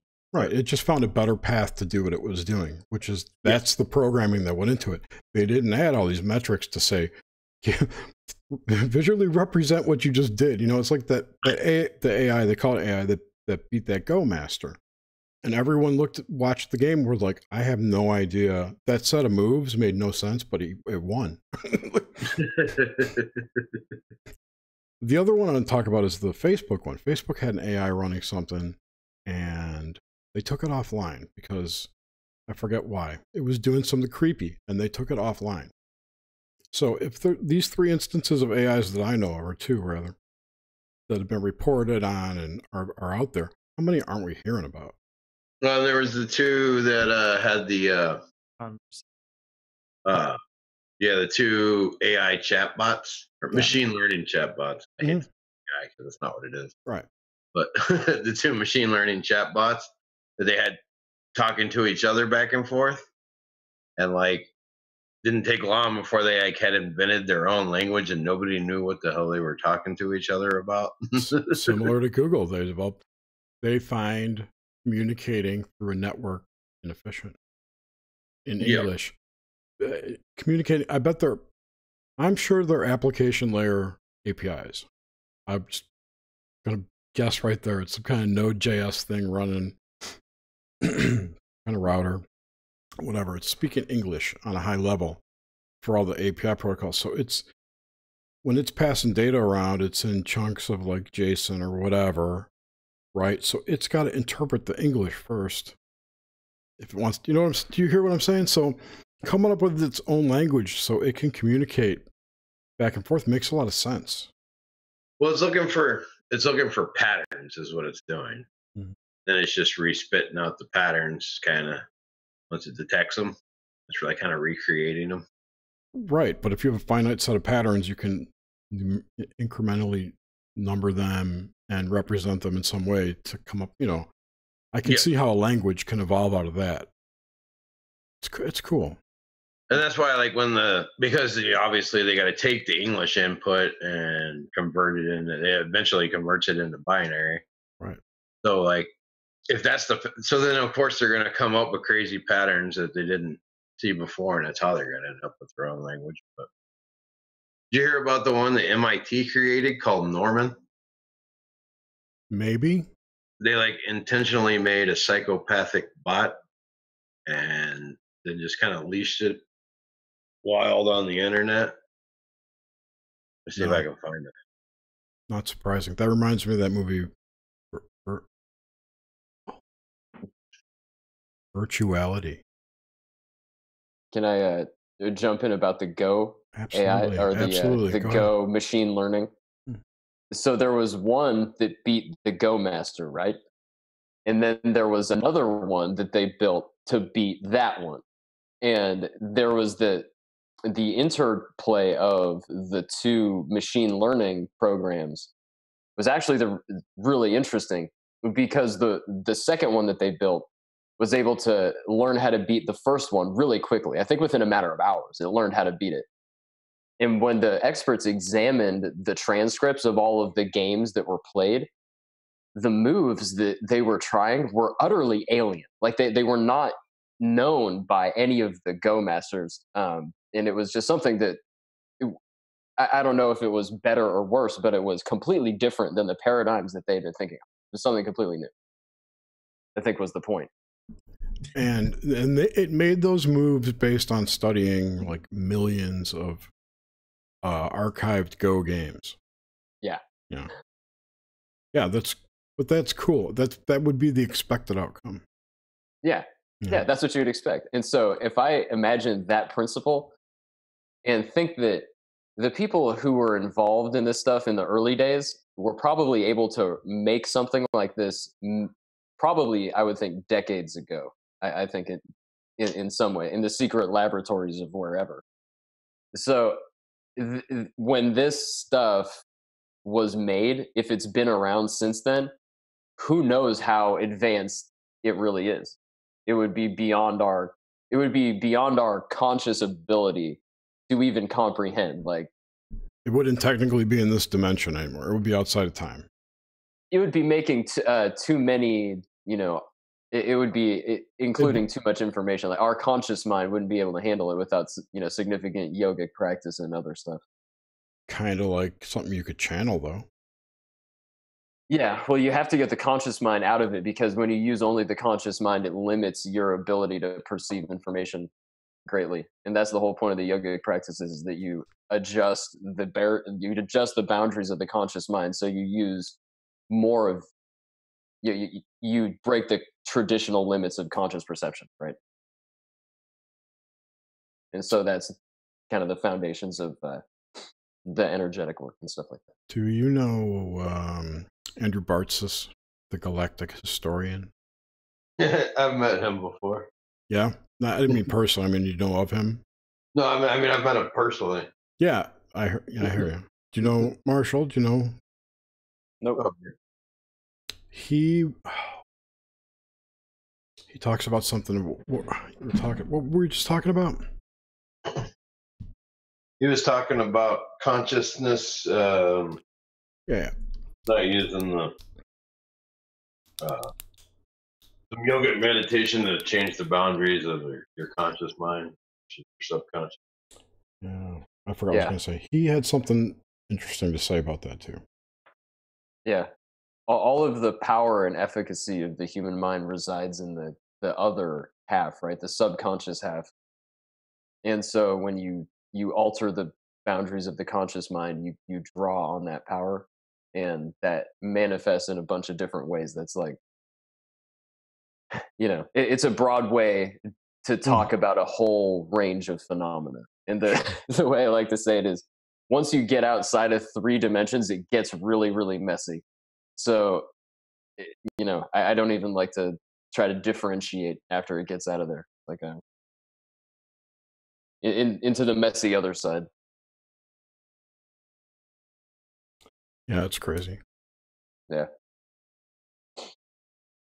That's where, but what about all the new age people that say we're merging with 5D now? We're going to 4D and 5, like this whole ascension nonsense. Again, until 3 dimensions, until we can handle 3 dimensions, we have no business taking our problems to the 4th or 5th dimensions. Right. So why skipped right through 4? They just went straight to 5. That's what they're saying. So wait, how did they'd have to travel through space in a rocket or something to get to 5D, right?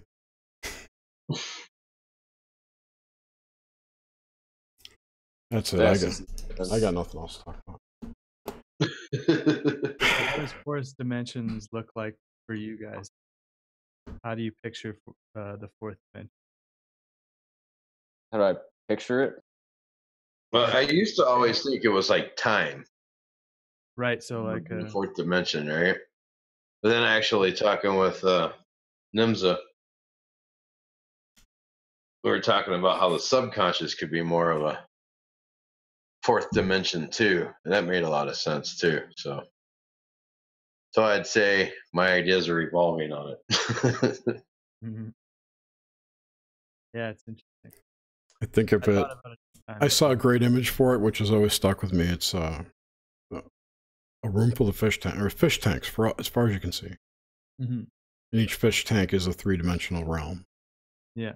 Yeah, so you're outside of this box looking at all the boxes. And then 5D would be outside of that box looking at all the boxes of boxes. I just make them boxes because it works. Yeah, that's a good way to look at it. I remember what I was going to say was about subconscious. That I tend to think that the subconscious part of our brain is shared. It's what makes up what I call the cloud or the collective. That we all participate in it. It might not be. It could not be the whole thing. It could be a portion of it. There's another tie-in to that order. Remember in one part of it where they talk about tapping into the collective conscious, like where everything is known. That's how they removed memories and stuff. Yeah. That was like, they described it like erasing code. Remember, because they couldn't mess it up. She even mentioned codes at one point. Something, you mess up the code or something. That reminds me. I saw this thing today where the Samsung Swedish website has a thing on there where it's supposed to hypnotize you so that you forget a show you watch, like your favorite show or whatever episode, so you could watch it again like you never seen it before. That would be awesome. I want to go back and watch Lost again. That's not worth it. Hey, smoke monster. The spoiler eraser. Yeah. Watcher, I just remembered a dream that I had that I think is the best representation that I've ever seen of the fourth dimension. So one time, in the context of a larger dream that's very vivid even to this day, a small vignette was I was walking out in the woods with somebody, and they were taking me to this place where some people had disappeared, and they wanted me to help find these people. And we got to this cabin that was in the woods, and from the outside it looks just like kind of a dilapidated little shed, right? And I'm like, what is this? This is just a little cabin. I mean, they're inside, right? If they're not inside, then they're not in the cabin. Wow. Go somewhere else. And the person next to me just disappeared, so they're nowhere. And then out of the cabin comes this kind of older lady. I don't remember what her face looks like. I just remember that she was older. And she comes up to me and she says, "Okay, I'm going to show you how to use the cabin." I was like, okay. And we walk inside of this little shed looking thing. And inside of it, I step inside, and each face of it, right? It's the inside of a building, but it appears to be like the inside of a cube. So 6 faces, directions. Each wall, like floor, ceiling is looks like a painting or a window of another world, right? So out one side is like, an idyllic scene from some countryside. The other one is some somewhere, but like weird other dimensions, not just Earth stuff, it's like that, weird shit. The Bradbury story, the Velt. I don't know. Teleporter for astral travel. I get you. I completely understand. Yeah, and so that's how it was presented to me, and that's cool. I think that's kind of what it's like. It's kind of like Doctor Strange in a way, where they have all the doors, but it's like but the way it was merged together, you couldn't tell where one ended and one began. It was kind of disorienting, right? Because they were all like stitched together at the edges, and so there was no distinction between it. And it was like wherever wherever you focused, you just were, you know? Right. It was weird. It was weird. Yeah, it's cool cabin, dude. See, I think that's closer to our natural cognitive states, but for some reason we can't do that anymore without serious focus and study. The idea of moving into an image that's two-dimensional, to me, is how I kind of view it. Like, if I'm in a room, there's tons of things around, but the history of this or the history of that, or what the feeling of a painting is, causing gravity, all has causing gravity, like a pull. It keeps you anchored. So all these you can go into, like a spiraling in of whatever's around, something that can be entered into and has a life of its own and a history of. Yeah, that's why time made sense as a dimension to me. Because, like, if you think say you're a two-dimensional entity, right? Yeah. Or there's two-dimensional entities on a piece of paper or something. Then you go and you put your fingers down on it. To them, each finger, because it's just seeing the pad where it touches, is going to be a completely separate entity as far as they can tell, you know? Yeah, I really like they can't see in that third dimension where it's connected. Yeah, so it's so like that's how we're all connected, is in time, because we're all at the same point in time. Well, what about the idea that there's no time and it's just the way we're experiencing things? Is that we exist in a space where there's no time, and whatever we are here is a space where there is time, so we can experience one thing, one thread, right? Of all these experiences, we can experience one thread of this flying spaghetti monster at one at a time. One day at a time. One day at a time, right? I've done that before too. Well, because if time is a dimension, then it's not actually like the way things are.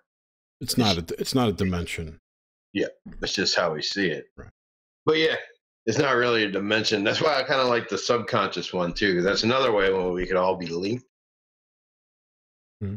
to each other and things that aren't in the 3D physical. Absolutely, I think that is. I'm down with that. Our tether. That's how else could people dream together? I mean, well, it's a stupid question. There are probably a billion ways, but you know what I mean. It's the path of least resistance. We all had a connection, and that would allow other things too. What? Yeah, that would explain It's the ether. Yeah, but ether seems like a medium through which a focused thing can travel. You know, whatever. The cloud. The cloud. Yes. Yeah. Yeah, I mean, the ether is the cloud. Yeah. I think there's other ways of looking at time that are kind of interesting. You know, you could consider first that time, as we understand it, is typically given to us as like this unchangeable kind of progression forward. And that's one way to look at it, but that's kind of just a function of perceiving distance between things. And that you can't get away from that. But really, I think like work of Tom Bearden and other people who've pointed out scalar stuff, and then also, you know, traditional cultures and magic practices and stuff. Time is, in one sense, kind of a force more than it is a dimension.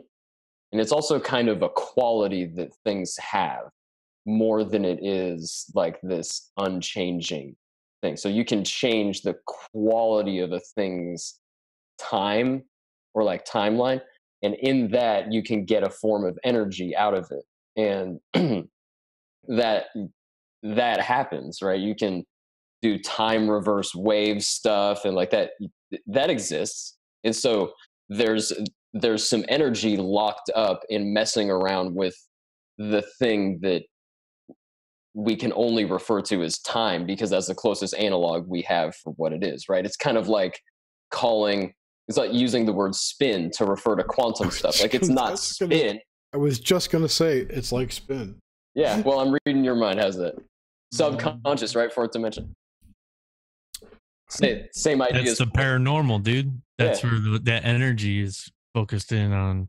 When you talk about time, whatever this focused energy in 1947, we'll come up with a random date like that. There was trauma, and then that's always linked in time, and I find it interesting. It makes sense. That makes sense to me too. Plus, the whole other reason we could be entangled in time is for karmic resolution, because we still have shit to deal with. Yeah. I would also say that there's some interesting analogs there, because the karmic operation is in essence a binary operation that operates in a complex way, but it's a binary operation.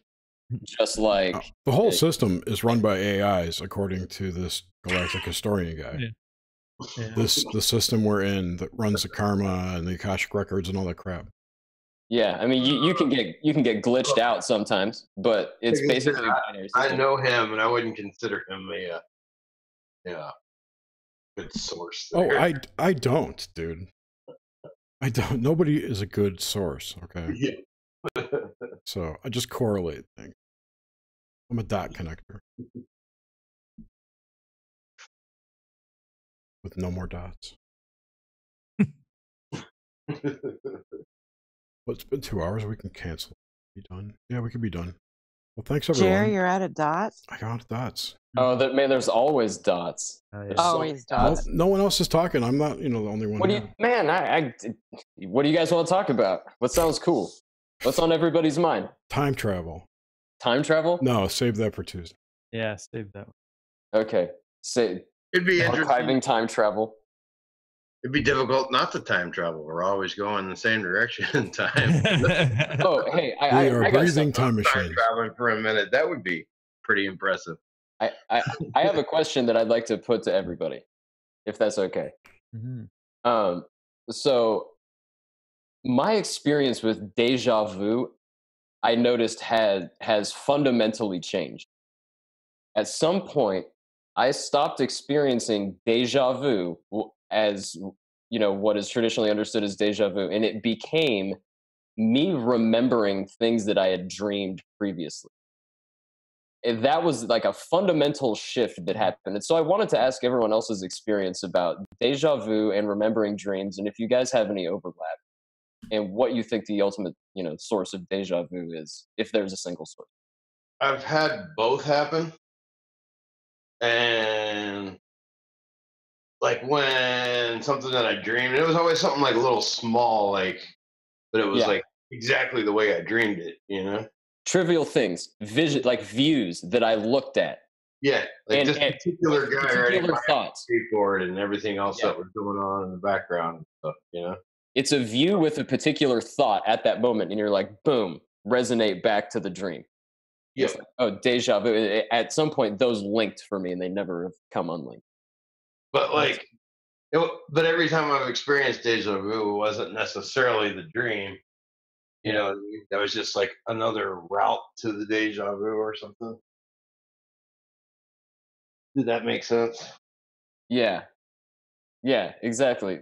I think that what my experience was essentially there's some sort of link or almost an identity between the two phenomena.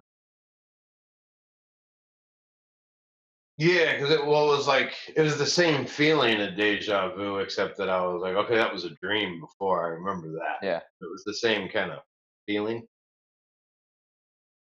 Yeah, I'm on the same page. Sometimes I know it's a dream, and I remember it, and it's the same kind of feeling as not knowing if it was a dream, but thinking I might have experienced this before. So I don't know. It could be two different things. But you're saying now it's always the dream for you. So maybe I just forgot the dream and wasn't able to place the dream. Well, when I experienced the dream deja vu, it's not like I remembered the dream before that. It wasn't until I saw it and I was like, oh, I dreamed this before. I have had it both ways. And a couple of the dreams that I've had waking that I've mulled over in my head, like like a couple of months or even a year later, I'll experience that event, but the event is not significant at all. The event is something completely banal. Yeah. So it's like an echo almost. Yeah. Well, if we're thinking time doesn't really exist how we think of it either, if it's all there, it's all here right now, and we're just taking slices at a time, then you have experienced everything already, and so maybe there's a bit of remembering there. Yeah. And Well, I think I was gonna say I've never had deja vu that I couldn't remember. Okay, so when I have deja vu, I remember it from somewhere, but I don't remember where. I always end up going back to my dream. So yeah, it was in a dream. So I've kind of always been that way. I've never really had a real big deja vu moment. Yeah, me neither. It's always been something. Oh, I remember that from. And it could have been a TV show or book I read or a YouTube video. I don't know. You know, it's in the pile back there, and it pinged. Hey. Yeah. When I was like way younger, it used to be a lot more frequent and like definite. And then like as I got older, it started to be more like a vague, oh yeah, I think I know this, or you know what I mean? Something like that. Like, oh, this seems familiar kind of thing. Instead of this has happened before, you know? Yeah, I've never had that. My brother, my little brother, he was probably about 5 at the time. We were going to his friend's house, and he'd never been to this friend's house.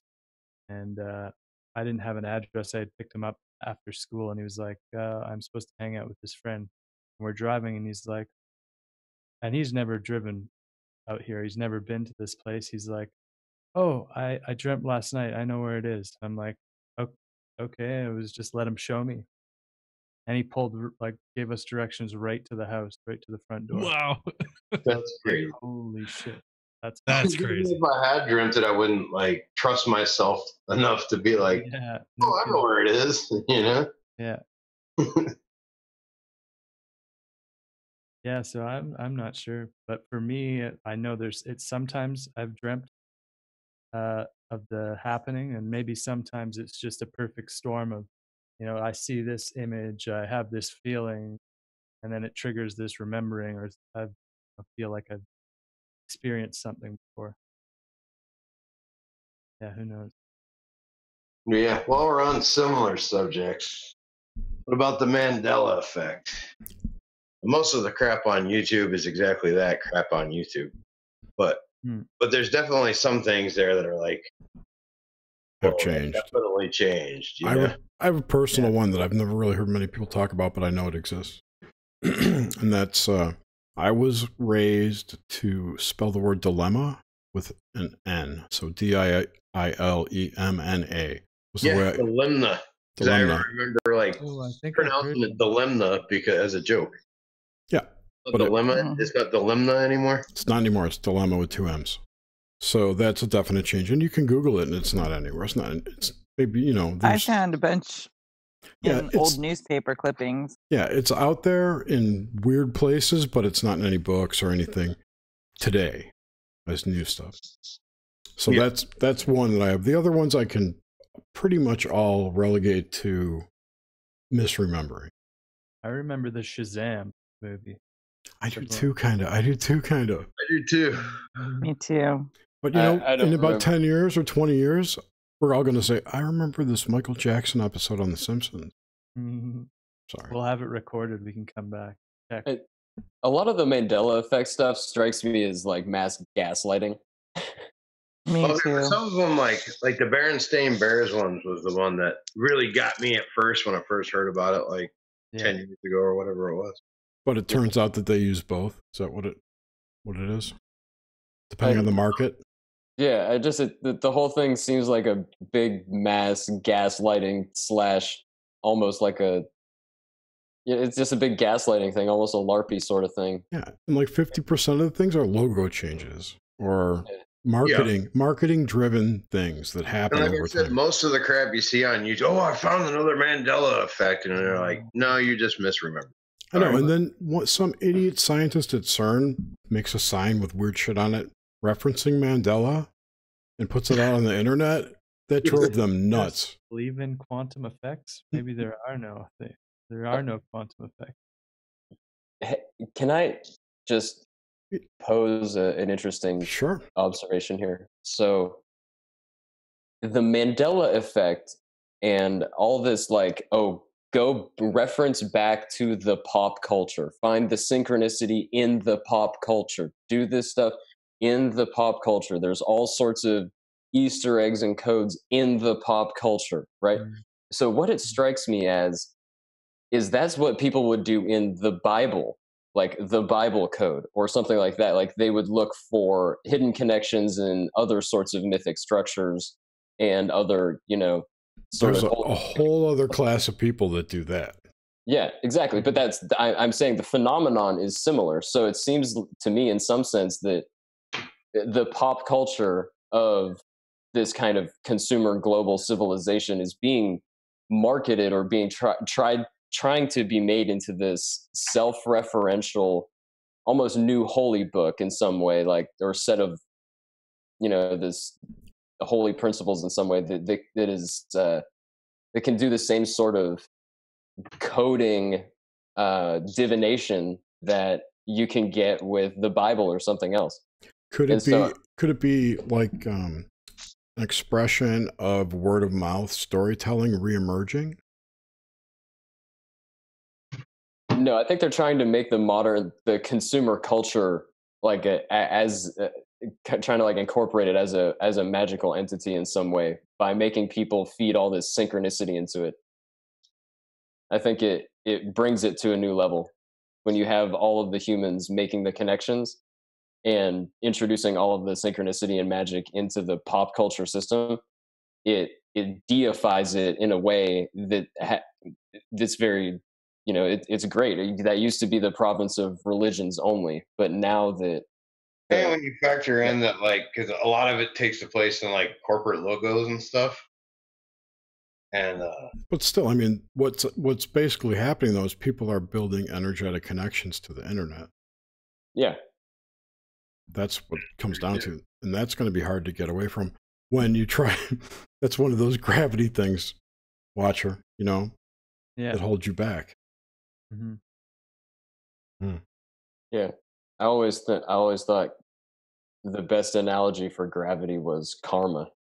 The habitual tendency of the thing to move as it always has, and to exert that force in local space and continue on a certain vector. Victor. Yeah. Victor. This is my cat Slash. She high-fives me. Nice. In soon. Go to sleep. All right. Got more topics. Bible codes are interesting.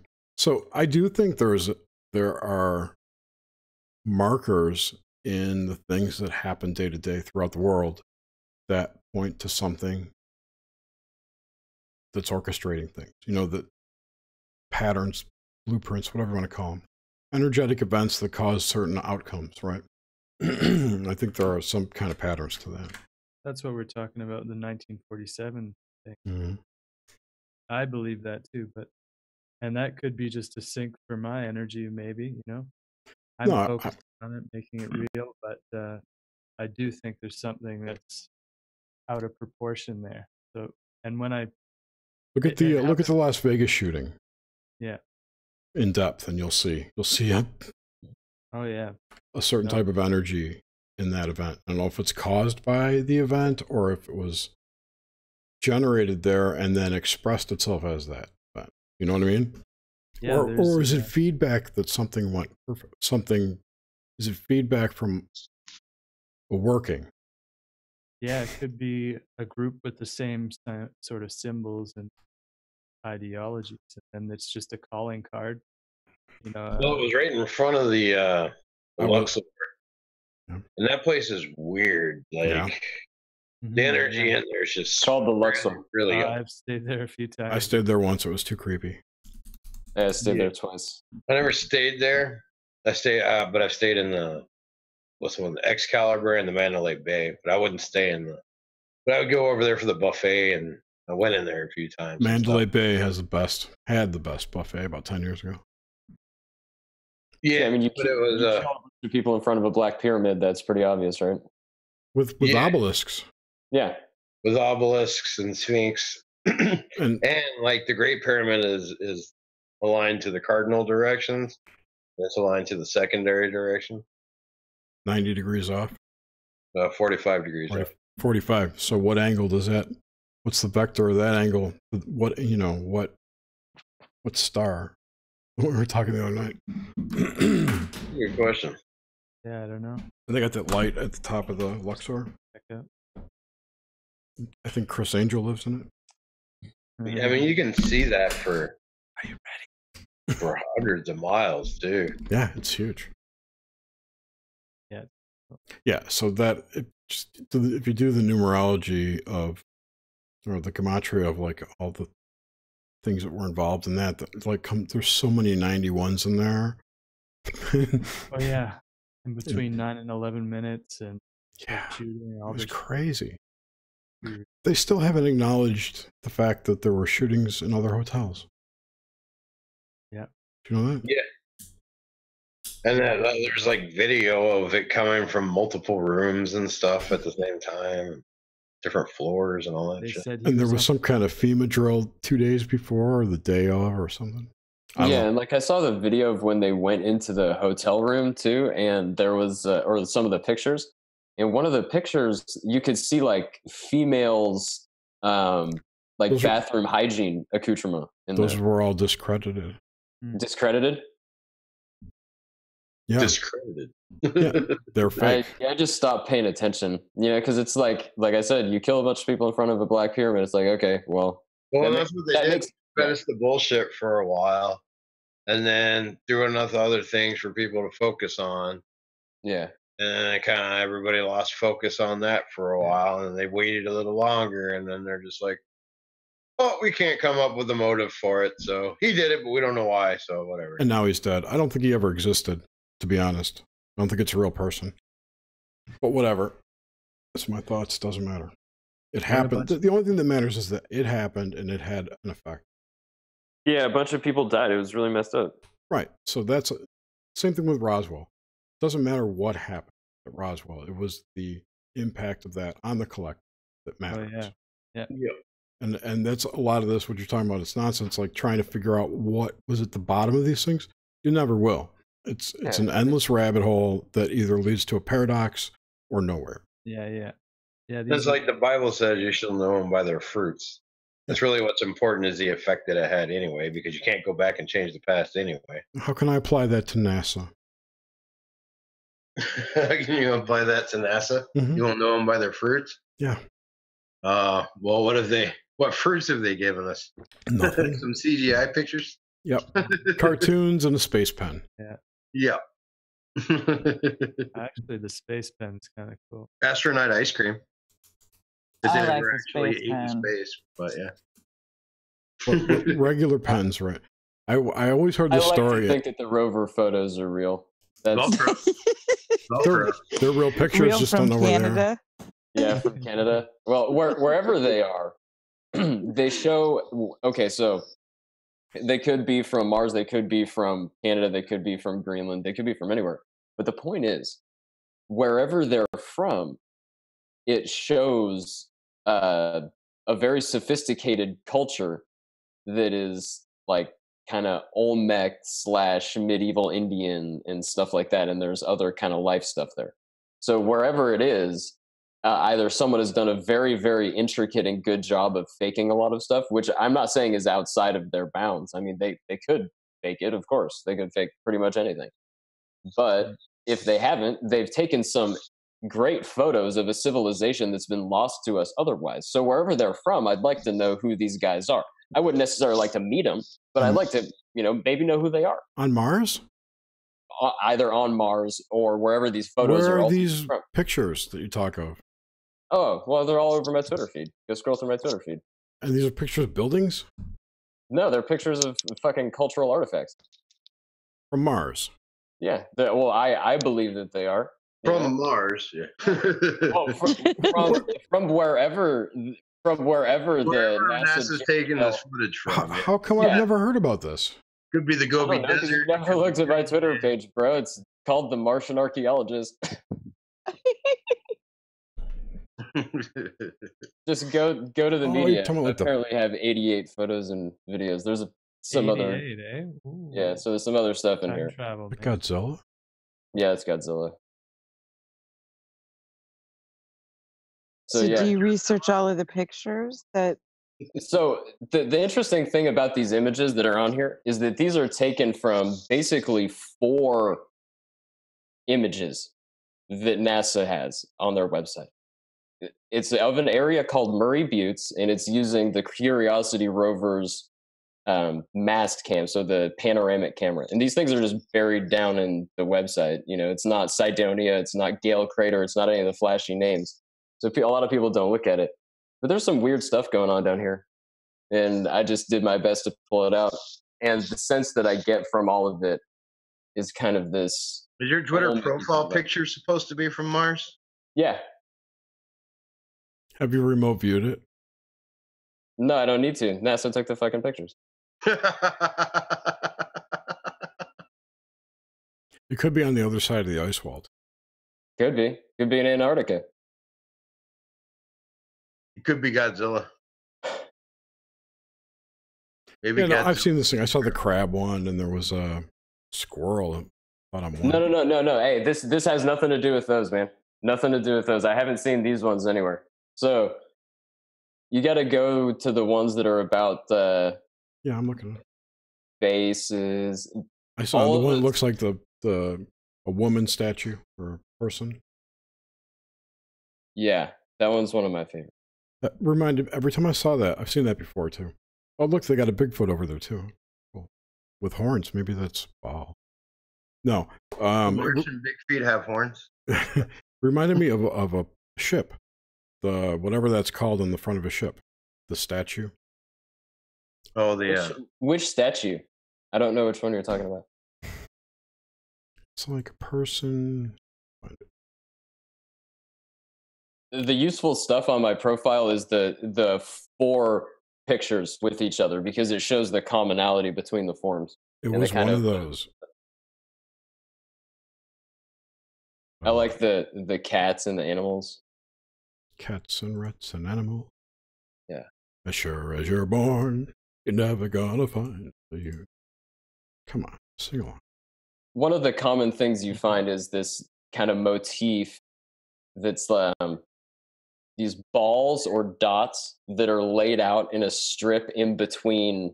Like a landing strip? Like a Nazca line of rocks? No. Sorry. It's kind of like, I don't know how you say that. You find it in the Indian architecture a lot where they depict beads or things like that. But I have them in one of these 4-piece photographs.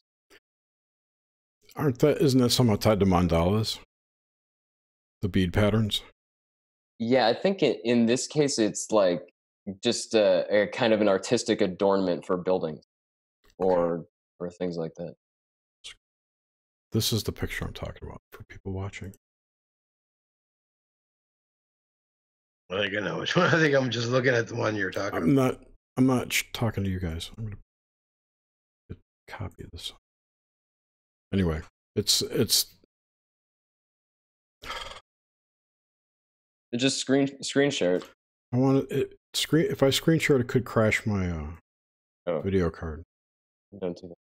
No, and I can't Twitter, you can't fucking right click and save anything anymore. Or it's Chrome, really. I'll put it into Discord.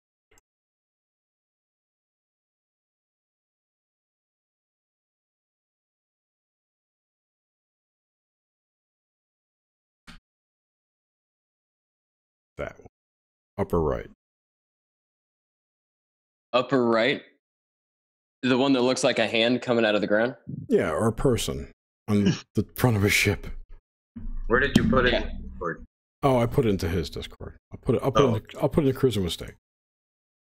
Yeah, what that looks like to me is essentially an arm coming out of the ground, like a hand. Could be that out. too. I saw 2 arms, and the other one looks like zombie coming out of the grave, in the bottom left. Yeah, it looks like a guy peeking over the ridge. The top right does look like a statue or something, like the arms over the head. Yeah, I don't know, but I could see it as a hand or a claw. Yeah, I can see that too. It strikes me. You know what it looks like? It strikes me as a Pompeii-esque dead hand. You know, reaching out. That does look. Yeah. That was a hoax. That never happened. Yeah. I heard someone say that. Like an extraterrestrial Rorschach test. Yeah. So there's a ton of interesting stuff up here. So wherever they've taken this stuff from, either someone's an excellent video editor or they're shooting pictures of some civilization somewhere, which I'd maybe like to know what it is. Well, they did catch the NASA van with the Mars rover in the Gobi Desert. And they had like pictures of that. They could be testing. They could be testing something. Yeah, you never know. That's what they said as they were testing, but you know. Yeah, for all we know, this could be excavated in the middle of Sahara. Yeah, it could be. Could be. And maybe that's David Flynn. Yeah. Could be Sahara. Could be in some de-iced part of Antarctica that they're keeping secret. Yeah, could be. It could be the Gobi. The Gobi is probably the least explored desert in the world. Yeah, so stuff comes out from the dunes in the middle of nowhere all the time, and it's only been recently that we've been able to track where they are with satellites and stuff in real time. And you could throw a rover in there with a drone, a sufficient sized drone, and just shoot one out there and take pictures of stuff while it's uncovered, and then pick up your rover. Yeah, the Atacama Desert. That's another crazy one. Yeah, could potentially be. So that's an interesting concept too, that maybe they're an Earth civilization that, for some reason, political or otherwise, they're trying to frame as something that's on Mars, or at least they're using their photographs to get greenlit for more money for Mars projects. Yes, that's what. And I'm pretty sure NASA's in the process of moving, of eliminating itself. It's moving all of its stuff to outsourced entities like SpaceX, and I forget the other one, the international one, and Lockheed Martin's got a space program now. Everyone's got a space program. Israel's got a space program now. Right, but in the United States, it's all going to be dished out to contractors. Yeah, well, Israel's a private company too, isn't it? Well, the Freedom of Information Act doesn't like. Yes, that's my point. Exactly. Yeah. Once it's privatized, it's out. It's classified beyond anyone's control. Allegedly, CIA invests in things like Facebook and Google. In-Q-Tel, right? That's their fund. In-Q-Tel, exactly. Yeah, I'm aware of that. They put a lot of money into Facebook. Yeah. Why should we spend money to build systems to surveil everyone? We could just have them enter it themselves. Who was it that was talking about LifeLock yesterday? And I was looking at that, and they stopped the it supposedly got shot down, this LifeLock program. Is it the identity protection one? No, it wasn't. Maybe I'm not calling it the right thing. Let me see. I probably still have the tab open. You're talking about the that was I've fallen and I can't get up Facebook. one. No, the LifeLock thing. Whatever Facebook was called, whatever DARPA had. Yeah, Facebook because it called. was a DARPA program, and then right before DARPA's Facebook released. And one of the things they were talking about is like tracking people's heartbeat through wearables. Got those. They totally have the Fitbits now and everything. Oh, they tried to do that with some health companies, with some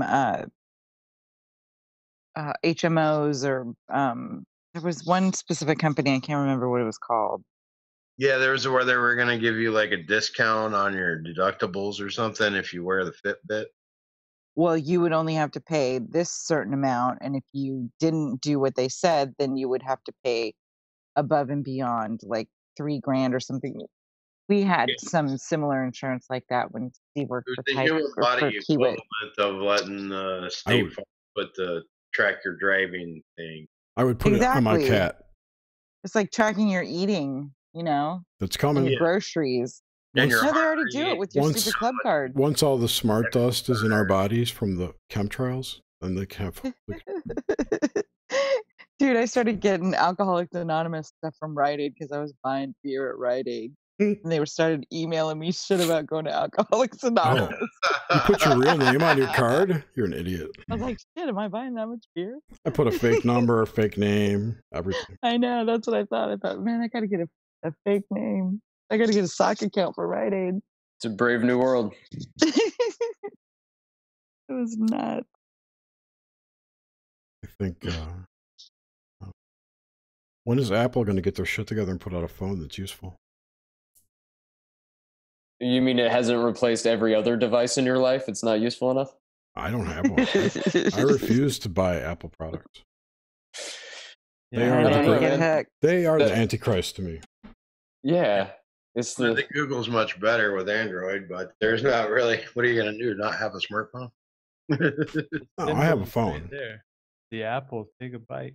Apple, yeah, but iPhones pretty much spy on you 24/7. Oh, they do. well, it doesn't. Everything spies on you 24/7, anyways. Like even if you don't have an iPhone, you're getting spied on.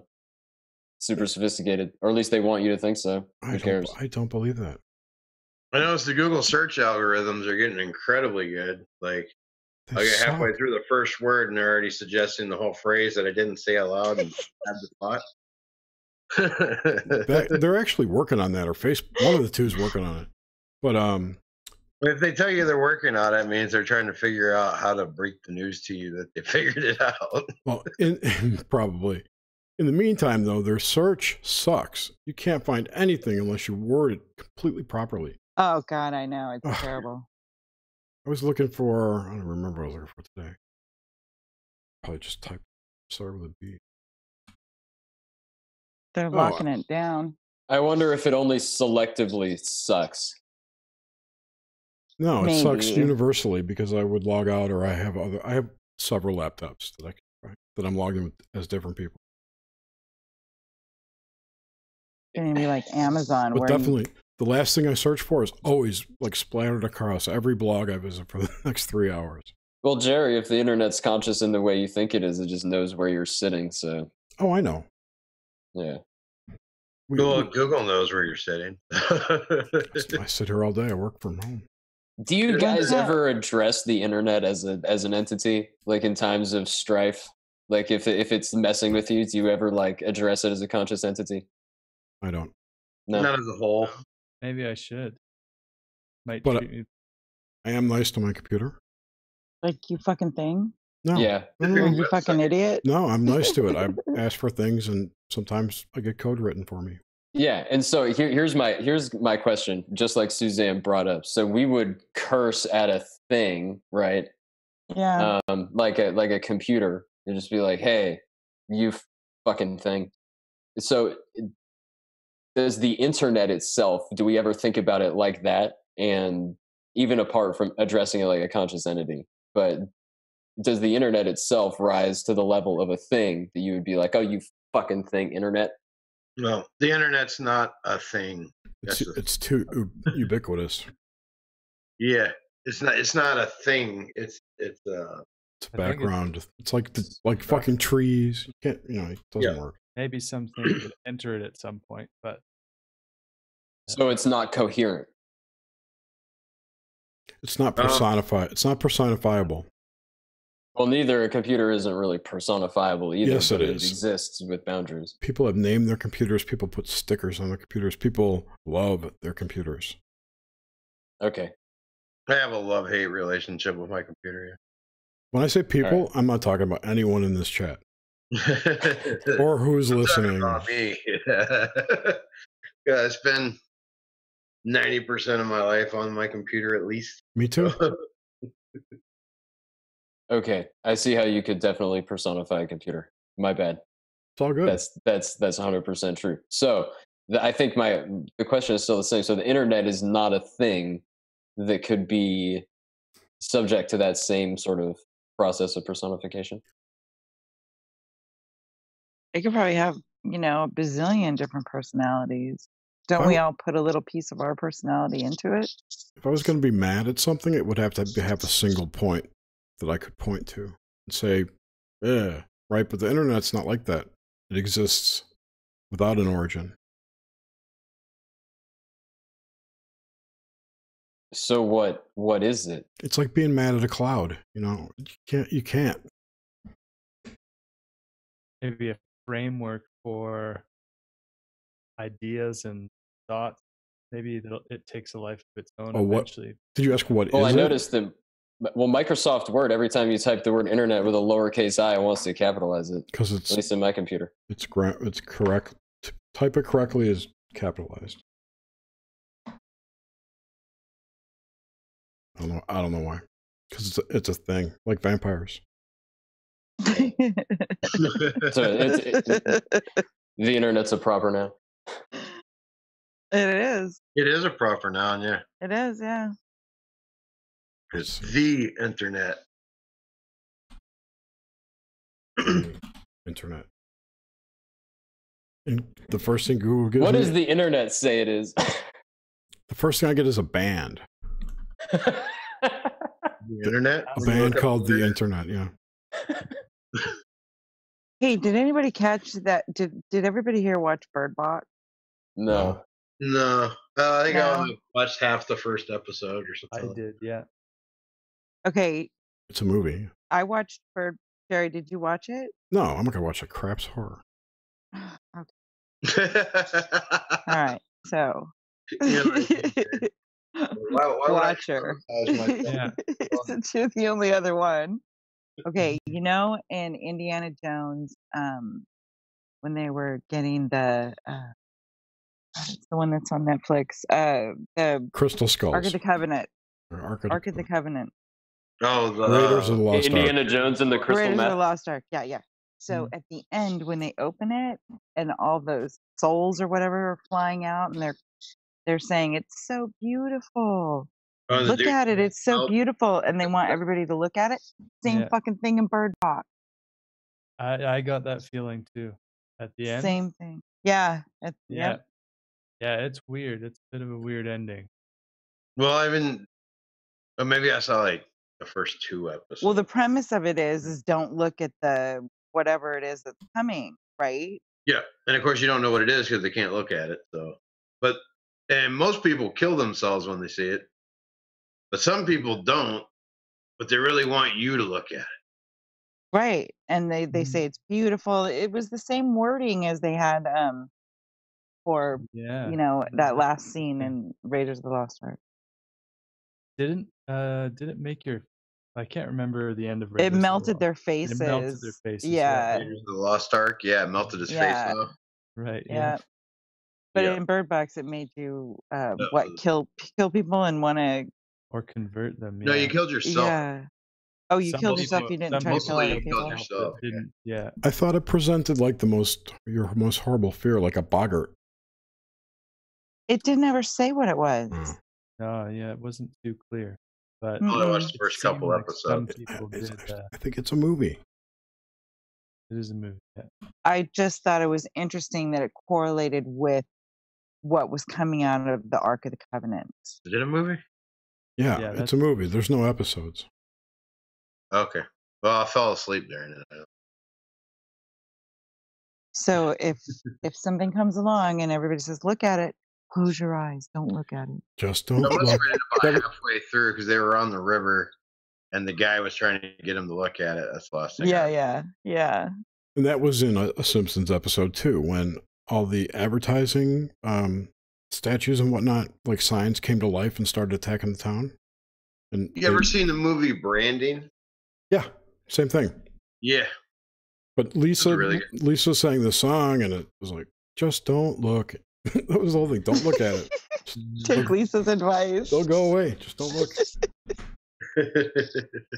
I never saw Bird Box, but from what I heard with all of the kind of visual stuff that was going on, and some people were getting sick when they were watching it, I heard some reports of that.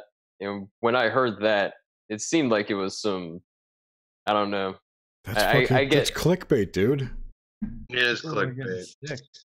Bandersnatch was like that too. It's like when the clowns were showing up in the forest right before the movie It came out. Come on. Well, man, I like because the thing is, like, I'm sensitive to strobing light kind of stuff. Sometimes, like, it messes with my balance at some points. So I can see why people would, have problems with certain things. So like, I could see that. But when that's happening in kind of a subliminal or fast way in films, that can produce some interesting effects.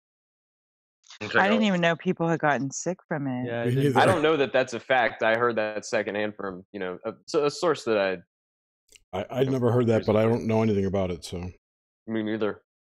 I don't want to watch it because it didn't sound interesting. It could draw people to the movie too. Well, they made such a big thing about it. Because it was.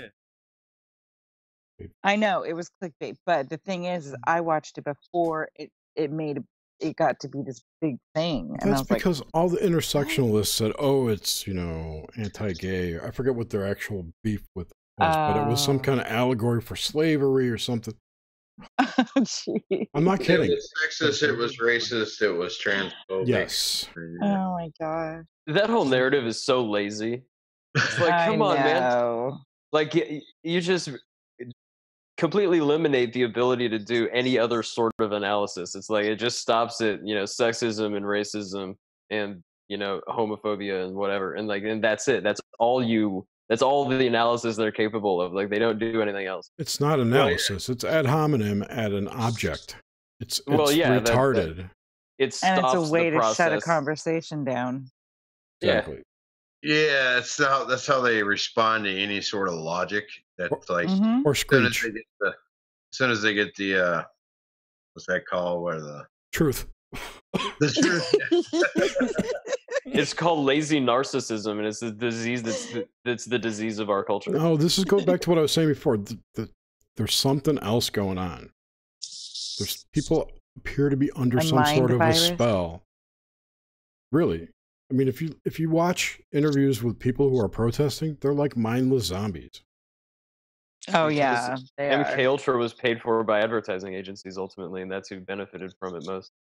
But as far back as I can remember, people have pretty much been mindless zombies. So well, they're coming out in droves now, and they're scary. Yeah. Now somebody's like whipping them up. They used to be like sedated in front of the TV all through the 80s and 90s. Yeah. It was now they're like whipping them into frenzies on social media. So they go, "Oh, we gotta." It's a fucking racist president we have. Yeah, you don't need him. You don't need a Manchurian candidate if you engineer a society where you can just send the right thing on Twitter and pop somebody off. But when you actually talk to most people, most of them don't really like that. give a shit. It's just this. They really. The ones you hear all the time, the ones on Twitter that are all about bullshit, and then they feed into it on the news cycles and all that crap. It gets to be like a mob mentality. It's one big machine. That's why. Yeah. It's one big echo chamber. But it actually probably only represents maybe 2 to 5% of the population. Oh, it's probably more than that. I'd say it's probably 10%, 10 to 20. Yeah. Okay, maybe 10, but still, there's 90% that's not. Well, okay, just look at Democrats versus Republicans. It's probably 35% right there, right? So, what percent of the Democrats would you say are these, and the Republicans? What percentage of each party are these radical far left, far right elements? Well, that's a good question because, they completely redrew the line, so I don't even know where it's supposed to be these days. Because right. And if you're not with them, you're some kind of crazy alt-right person. So 5 years ago, I would have been considered incredibly liberal. My views didn't change, but now I'm some kind of crazy alt-right guy. Same here. Yeah, I would consider myself socially liberal, and used to, and fiscally conservative. Fiscally conservative, yeah. That's pretty much how I would describe it too. And not part of any group. Yeah, you sound like a reasonable person. That was supposed to be the point of the society. It's a bunch of reasonable people talking to each other and trying to figure out what was best. What if not some heavy-handed mind control stuff? So it is go ahead.